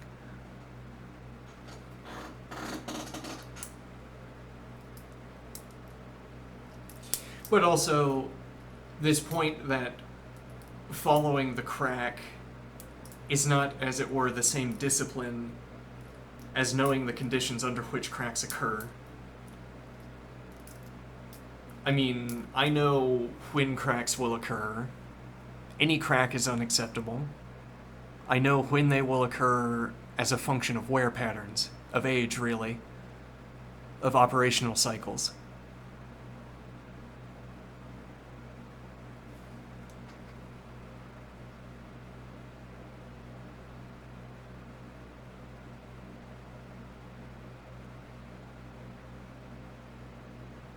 Let me think here. We're saying...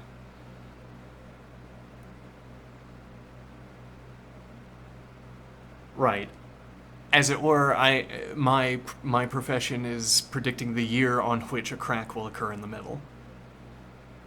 Okay, on decade or whatever spans. Okay. And now, am I good at knowing the path of the crack? If you give me a two-dimensional polyhedron and tell me to select a point in a stack of such polyhedrons, 1 point per stack, or 1 point per element of the stack of polyhedra, am I going to select the correct positions? Or, if left to my own devices, am I going to draw the same stack of polyhedra to capture the point in each frame where the crack passes? Or polyhedra that also all capture the point and have a comparable area, or less of an area.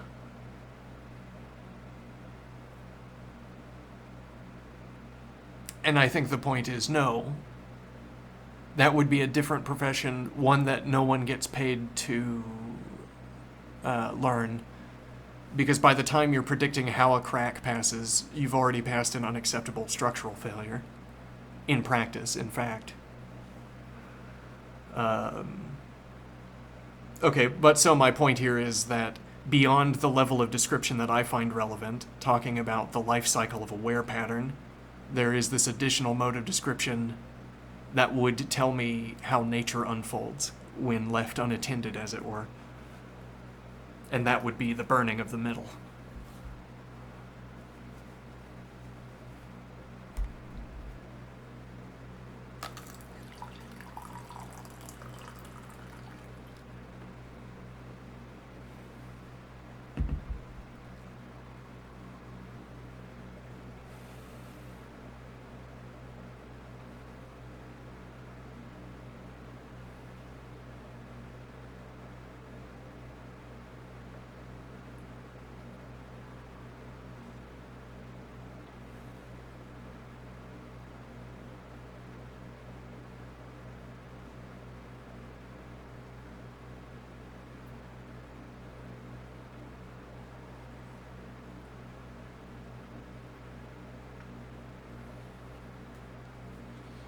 And now the idea is, even when we pick up objects, they continue to burn, but they don't have to fail in any way that brings them to our attention.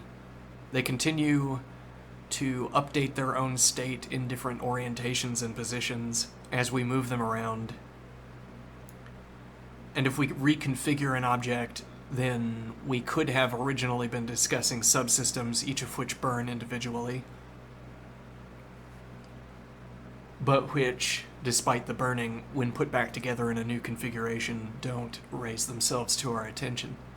Don't fail to satisfy some criterion we have for them, or any of the criteria we have for them.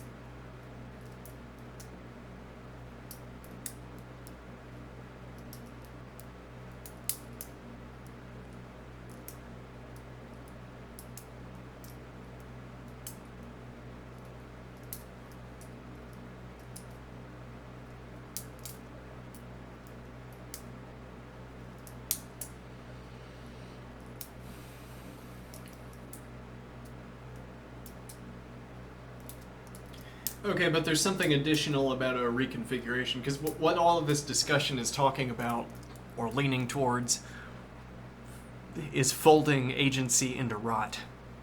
Folding agency into burning, and saying that, well, look, if you understand what I mean by burning, and then you look at an object, you see it continues to burn as we manipulate it. Okay, so objects are always burning, even when we are applying agency to them. So it is not the case that they cease to burn when we are applying agency to them. They burn all the same.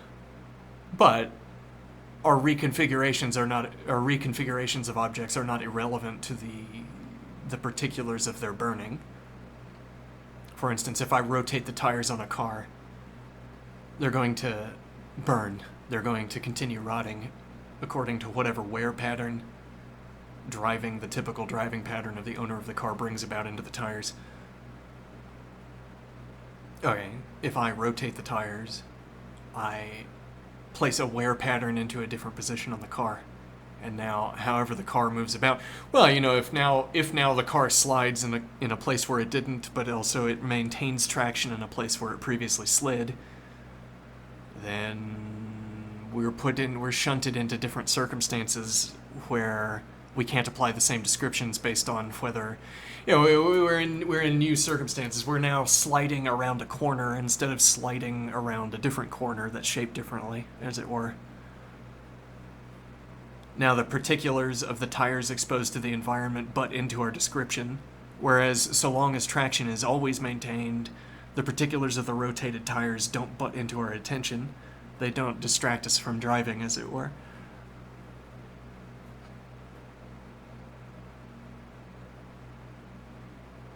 So then, as it were, we wouldn't know whether we had rotated the tires, would be a way of putting it.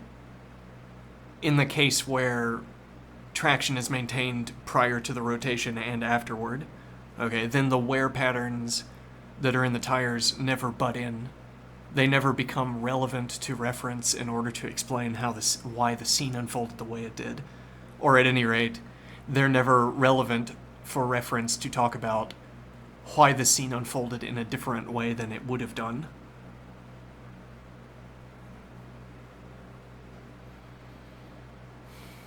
Now, if I reconfigure a machine to rotate its components, to extend the wear life,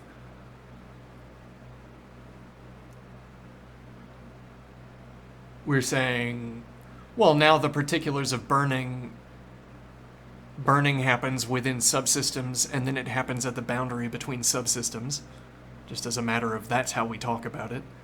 Burning happens within subsystems, and it happens at the boundaries between subsystems. Where those boundaries are, which components they are between, depends on our reconfiguration of the object. And so the burning of the object depends on our reconfiguration of it also.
This idea that we have our precise lore for a work of fiction. Well, so we witness a great deed by a hero in fiction land. Okay, what was that great deed? Slew something that needed slaying, I suppose. As so often happens in these kinds of stories. Well, and by any criterion for slaying, that criterion is met. The point being... So again, we don't understand their language. The main character stepped outside the front door and announced intentions and then set off on a walk. Announced intentions, that's something that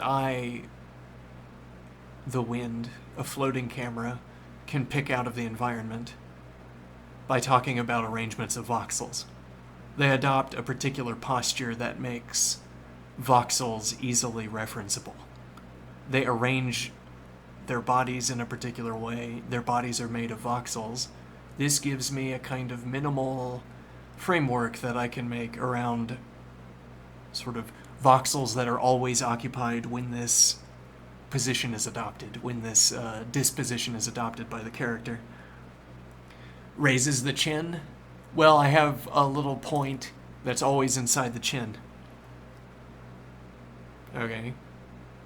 So the head isn't turned in an unusual way, or else the point would fall outside the chin.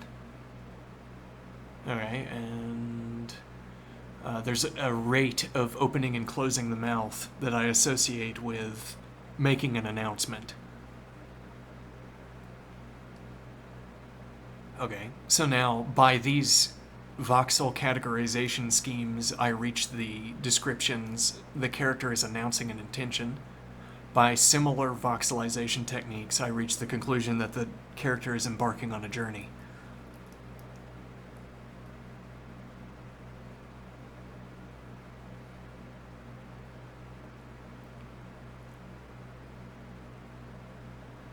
So the question is, if we can't speak their language, I can't reference their own justifications, their own accountings for what they are doing. I mean, the character steps outside and says, I am going to go accomplish this great deed. Okay, and then begins walking.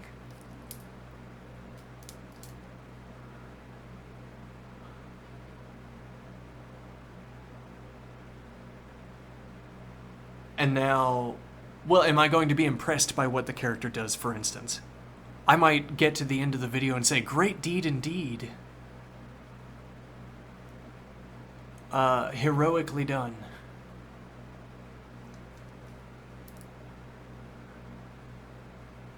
No. The point being, I don't know what constitutes heroism in this precise lore. I say, I can't leverage their own grammar to reach the same conclusions they do. The character in the scene says, I am going to go accomplish a great deed. Okay. This doesn't tell me anything.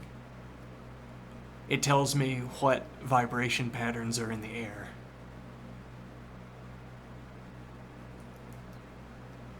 If I said, I think what would be a great deed for the characters would be to walk to the end of this path and then turn back around.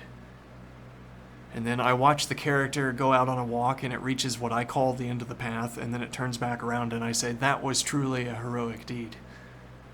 As I agreed to call it in advance, and then as unfolded. Truly a great deed. Okay, now why would I call walking to the end of a path and then turning around and walking back a great deed? Doesn't matter. Why would a character in the story call anything they do a great deed? The point is, this doesn't give us a voxelization, I suppose. This is a characterization of, well, it's a story they tell as opposed to an accounting for the distribution of voxels. But why would I settle for a story when I have all of the voxels?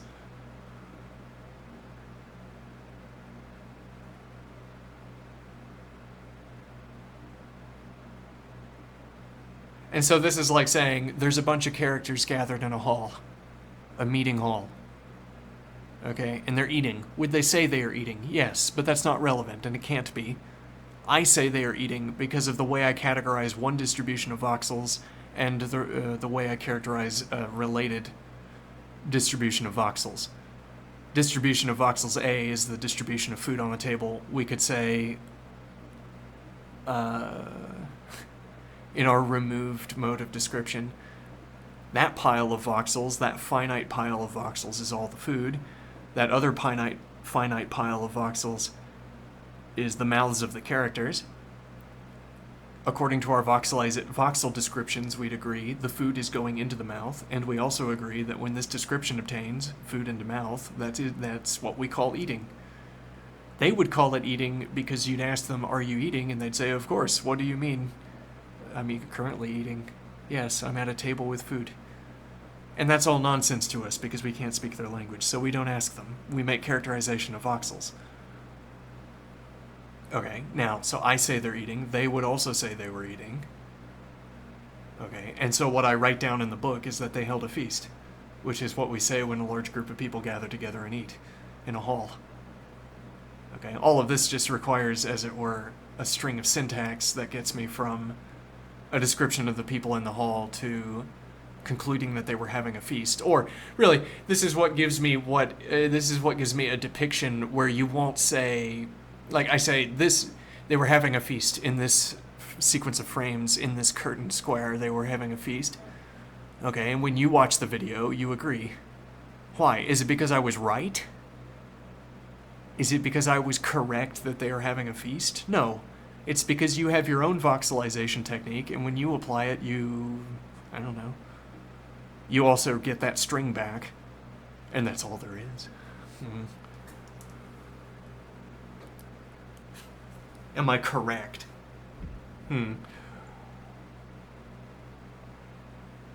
As if it was a fact of the matter concerning whether a feast is happening or not.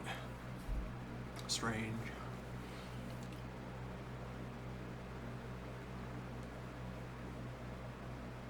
And now, similarly with any other event, the character says, I have accomplished my goal, and here is my goal as previously stated. Alright, and then I could decide whether I agree with their conclusion or not. All I have to do, if I'm writing a book, all I have to do is record their dialogue. I might say nothing about the scene. I might just take their word for it. They announce, I have done the deed now, I am done, and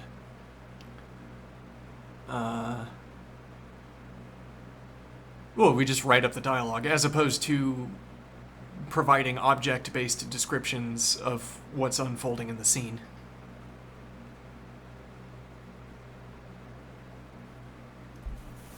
So to say, I have set out to gather the great hunk of metal. Okay? And now I say, I have gathered the great hunk of metal. Okay? And now I look at the scene, and I voxelize the body, and I voxelize the hunk of metal, and according to my functions for voxel structures, the string is generated that says the character is holding the hunk of metal, so I say, yeah, that makes sense. Probably true. Could be a false positive.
Hmm.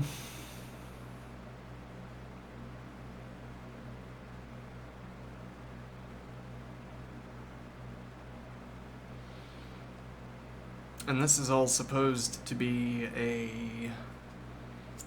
Well, what was floating around in my head before I started this discussion was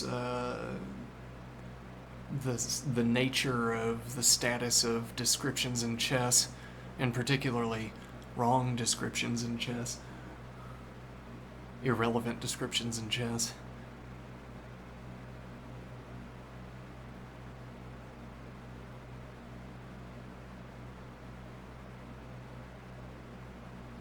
I'm not sure I've arrived at a point yet.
That's not typically how fiction works.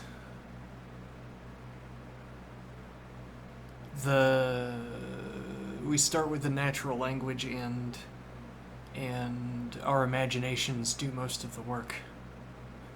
Or most of the world falls into a mist of non-description, nondescriptness.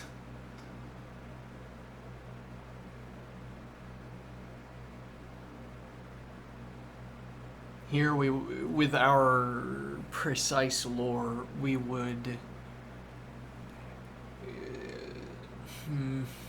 Again, this example of the forest stripped bare of gatherables. The forest around a town, a village, stripped bare. The villagers form a group and begin marching through the forest, and they have a hard time because there isn't much, there aren't so many gatherables in the background of the forest. They are consistently in places, they're consistently marching through places where there are no gatherables to be found, which is a material consequence of people from, presumably people from the villages over-harvesting from the surrounding woods. But okay, what is the point here? In the typical work of fiction, you are told that the march was hard because, well, the characters might mention it in dialogue. What a difficult march, what a difficult journey that was, that we just completed by arriving at the end point of the road. Do you recall, other character, how difficult that journey was? Yes, I recall it distinctly. I was also on the journey and it was difficult. E.g. Okay. Whereas here we mute the characters and we still reach that characterization. We watch them fail to find. Or we watch them find and celebrate. Well, if it was a normal state of affairs, you wouldn't bother celebrating. It was just another day, you find another mushroom or whatever.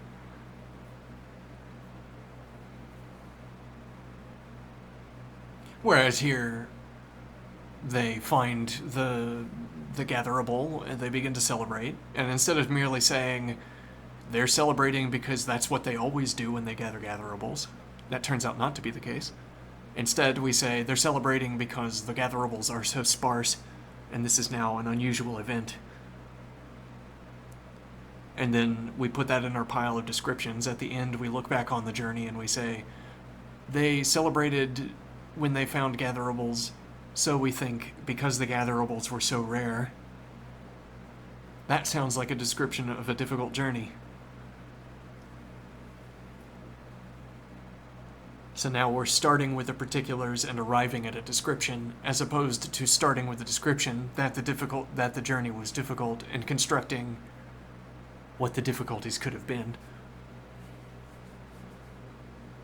in the particulars. And similarly, you say the journey is difficult, and now we can interweave that description with other circumstances in our precise lore. Why is the forest sparse? It's because the elves were running through with silent whistles and scaring off all the animals, who took all their animal shit with them and deposited it elsewhere. And now that's where the mushrooms and the berries grow. And the birds. Alright, it was malicious. The elves did it. They scared all the animals away. That's why we're going on a march, to go talk to the elves about the fact that they're doing this.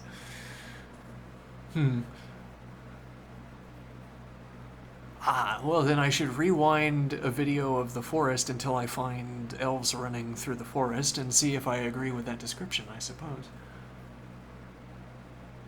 Is this a true story? Is there a truth function that I can take with me into the woods? Whether to rewind the video or play it forward such that the truth function generates T booleans as opposed to F booleans. Is it true?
I like this idea of waves of effects propagating through the woods, propagating through the forest, waves propagating outward from the village. Well, and the easiest example of this would be literal sound waves.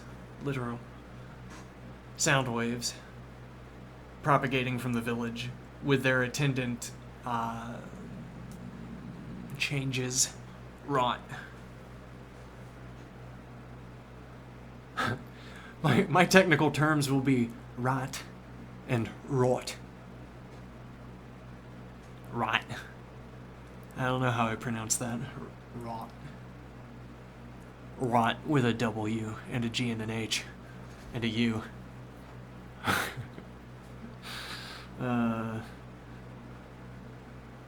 Those are my terms, rot and rot. And they both refer to change, but anyway. So we're saying, let me think here.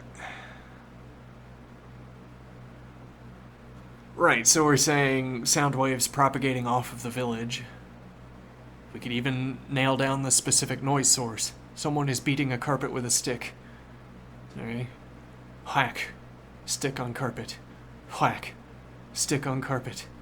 And now we can track the sound waves as they pass into the forest. And we can see, compare it to some kind of baseline, whether any animals turn their heads and see things they wouldn't have otherwise seen. Whack. Carpet. Prey animal turns the head towards the carpet whack and sees the silent predator animal, and then bolts early, whereas the predator could otherwise have gotten close, before making a sound, or before the prey animal turned the head, and thus the prey animal survives. And thus the unfolding of history in the forest differs. There's an animal eating berries and shitting going around, as opposed to the predator animal being filled or having eaten.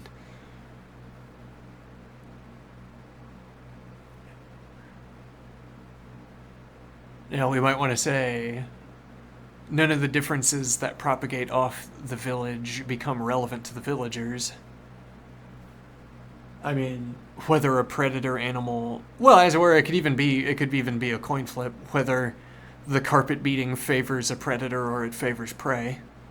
Perhaps predator animals can sleep better during times when someone is beating a carpet, and so the prey animals are all jittery and filled with anxiety. Keeps them on edge, and then they turn around and see the predator more often, but they get tired over time. So on any given occasion, as it were, the predator animal has a worse chance because the prey animal is on edge. But sort of on net, predator animals have it easier because they're less tired. Let's suppose. And now there would be a consistent bias. These noises emanating off the village are favoring predators, which means that the prey animals are sparse. The predator animals are starving, or something like this.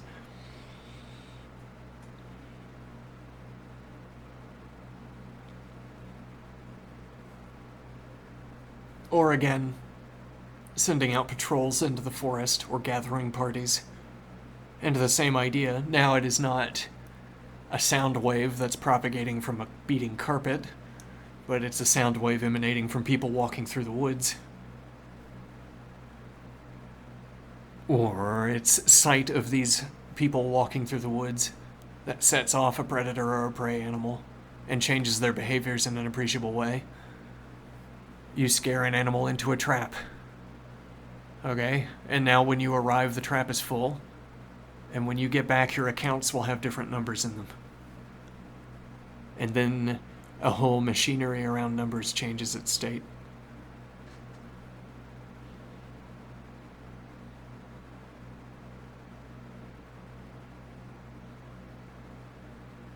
Alright. What time is it? I don't think I've taken a break yet. Let's see. Alright, I'll take a break.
There's been a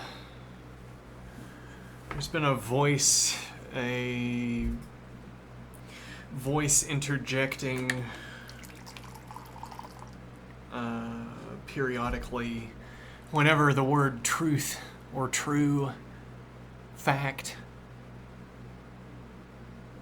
is present in the transcript of the text, of the wording. This voice butts in and expresses contempt or incredulosity.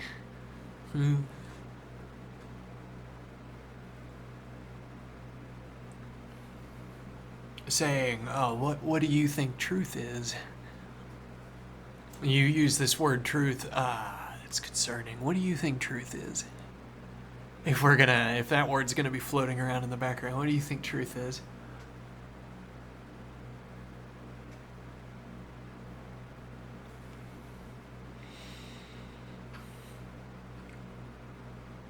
It's because during the day, but during the day I was thinking about this phrase, this idea that Wittgenstein expresses in Remarks on the Foundations of Mathematics. Wittgenstein, I don't recall the context, but I recall the phrase, and that's usually good enough for thinking about the idea. Or I am struck by the phrase periodically and motivated to comment on it. The phrase being, the game of truth functions. Is this a case where we play games of truth functions?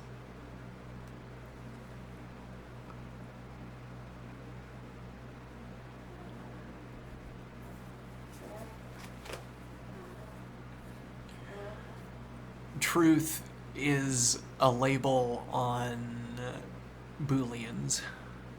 Truth is a state of a Boolean register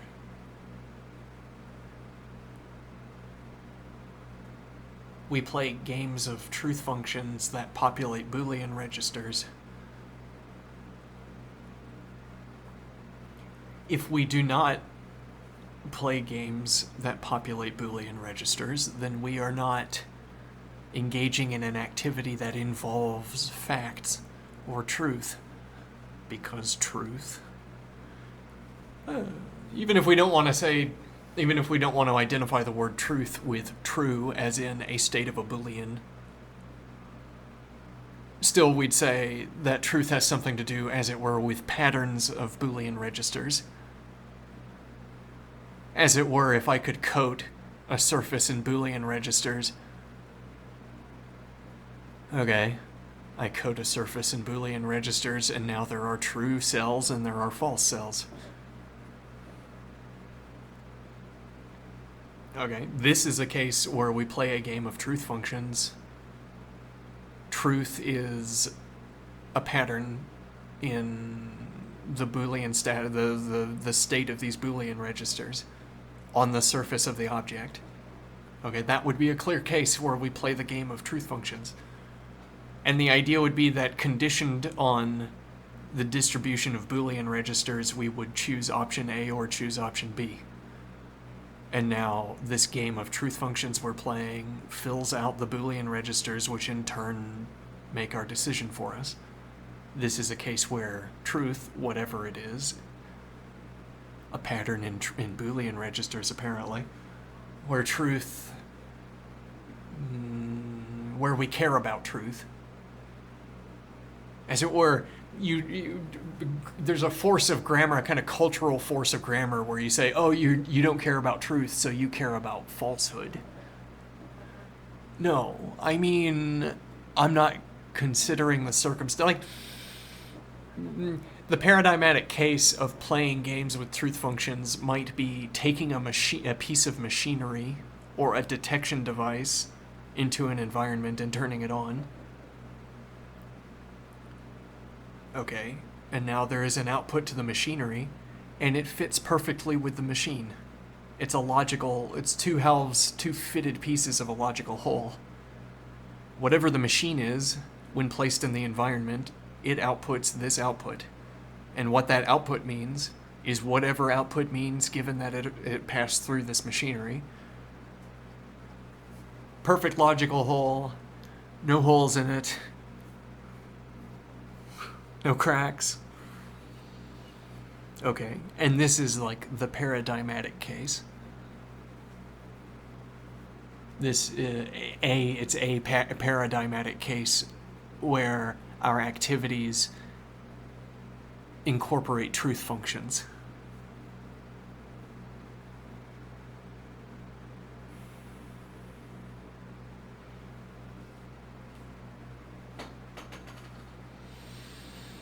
And in this way of speaking, at least, that's when I am concerned with truth. The opposite of being concerned with truth, not everything has an opposite. I mean, that's sort of, maybe that's baked into how people want the word opposite to work, but not everything is. Most of the time, we don't care about opposites. It seems like you should always be able to reflect any description onto its opposite, but there's a class of objects where we establish that there is an opposite, and in those cases we do feel free to reflect onto an opposite. In the case of truth functions, not so much. I take machinery into the woods and then I talk about or into an environment, and then I talk about the output of the machinery. That's when I'm playing games with truth functions. Otherwise, I'm doing something different, and it's not relevant to talk about truth functions. As we can discern from the fact that we are not using truth functions. We're not calculating with them. We're not performing calculations and then having our calculations decide our actions. E.g.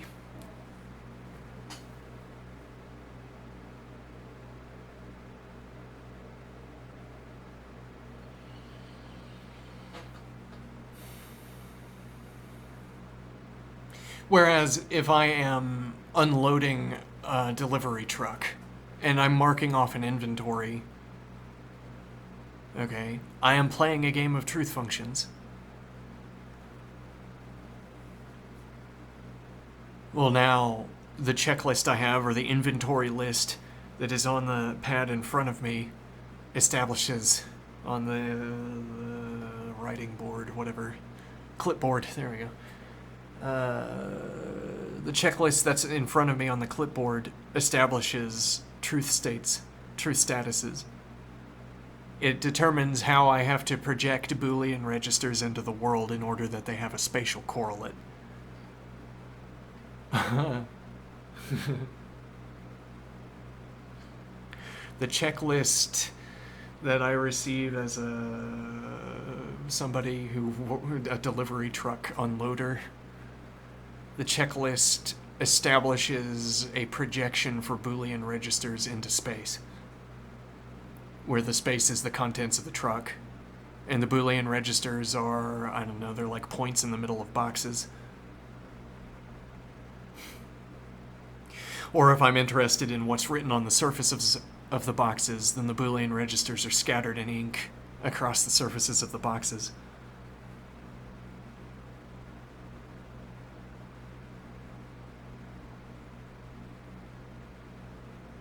And it's the checklist that makes it so. If I had a different checklist, I wouldn't be concerned with the ink that's on the surfaces of the boxes. Those wouldn't be where the Boolean registers are projected.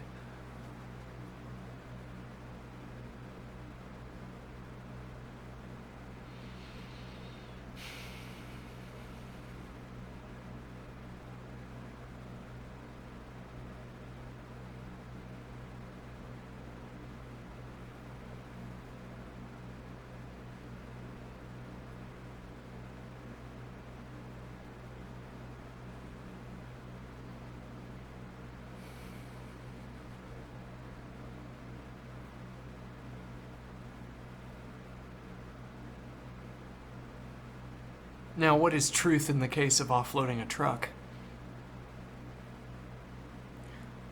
For a person concerned with receiving a delivery, I suppose you'd want truth to be the person offloading the truck correctly interacted with the clipboard, correctly interacted with the checklist.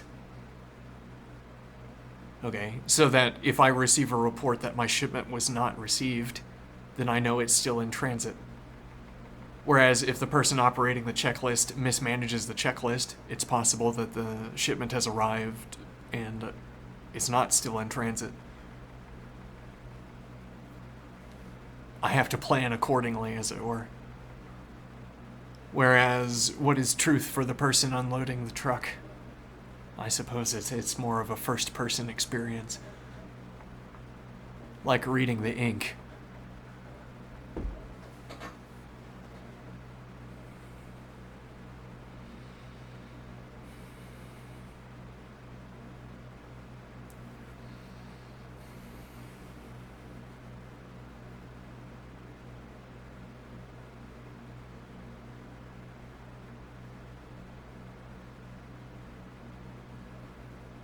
You want to say the truth would be that the truck in fact contained...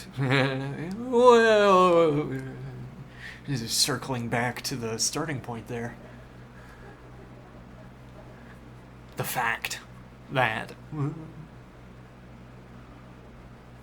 meaningless gibberish. Facts are outputs of modes of inquiry.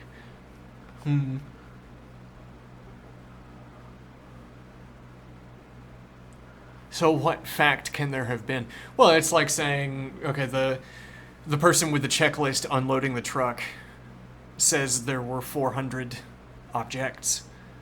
And also the person who sent the shipment said there were 400 objects, and their agreement is what I call truth. Or it is at any rate adjacent to truth. Their agreement. One person shipping said 400, person offloading said 400. Okay.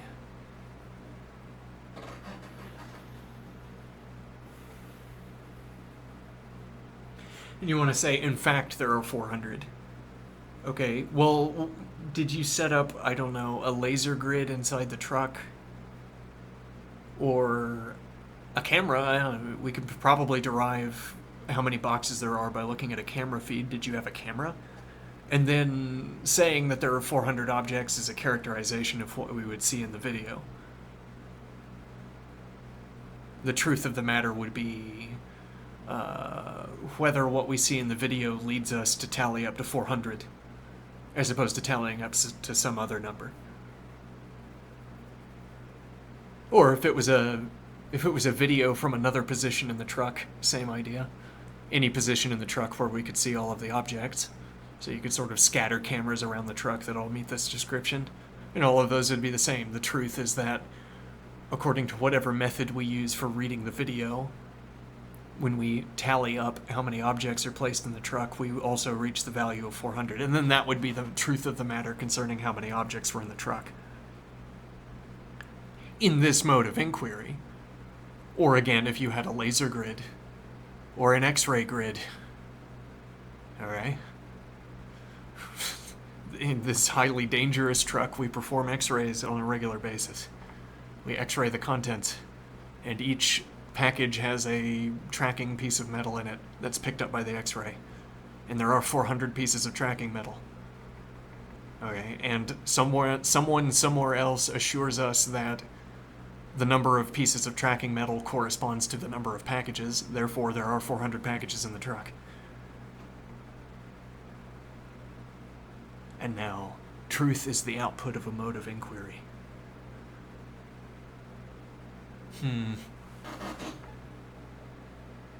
But I want my truth to be about the actual objects. How are you going to do that? What machinery are you going to bring that is labeled about the actual objects, as opposed to the machinery I've just described that we have been using to perform an inquiry into the objects? What machinery do you think you can place into the scene that will give you access to the actual objects, as opposed to what access we say we've had up to this point? You want to say facts or truth are about the actual objects.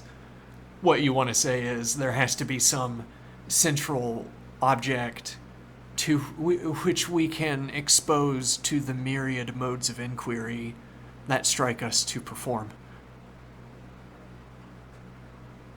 It's the central thing in virtue of which our modes of inquiry have particular output values. The truth.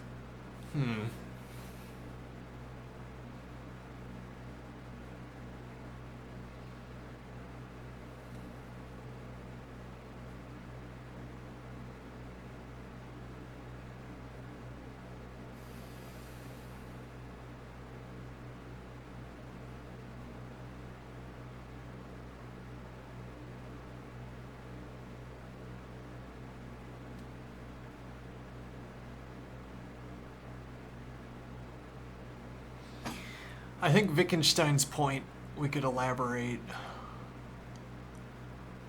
that this distinction that we've made, truth is the output of modes of inquiry. We play games of truth functions. We fill in data storage with the outputs of modes of inquiry, and then we ask questions about the contents of the data storage.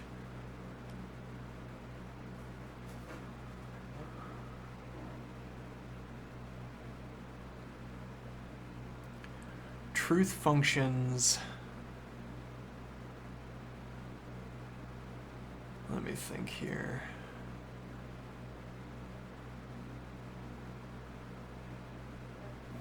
Wittgenstein's a theme in Remarks on the Foundations. Wittgenstein notes that the rhetorical force of logic, the seeming ultra-physicality of logic, beyond physicality of logic, stems from those circumstances where we in fact find it useful to apply logic. In fact, stems from the nature of the circumstances where we find it useful to apply logic.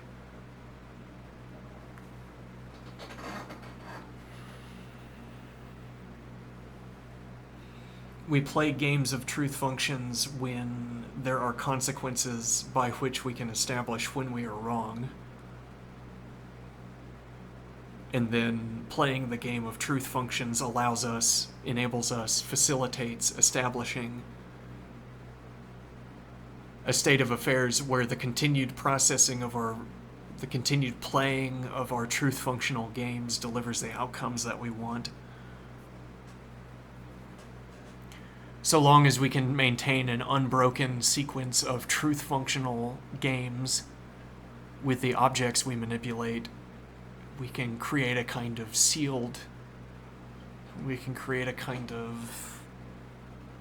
beginning to end of an activity where we flip characterizations to whatever states we want.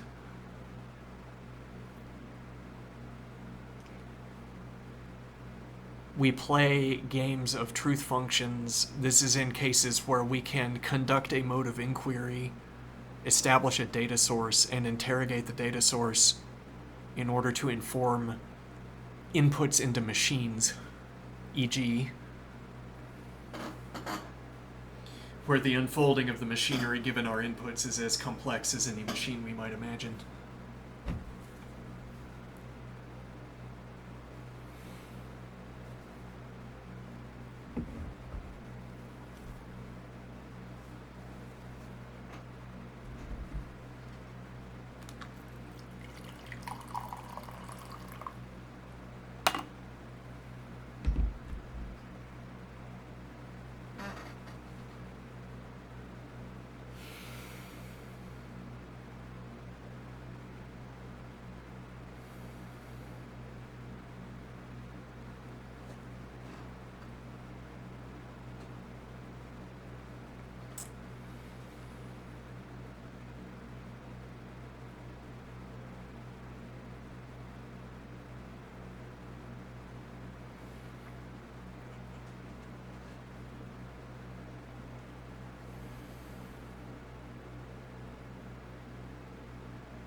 Okay.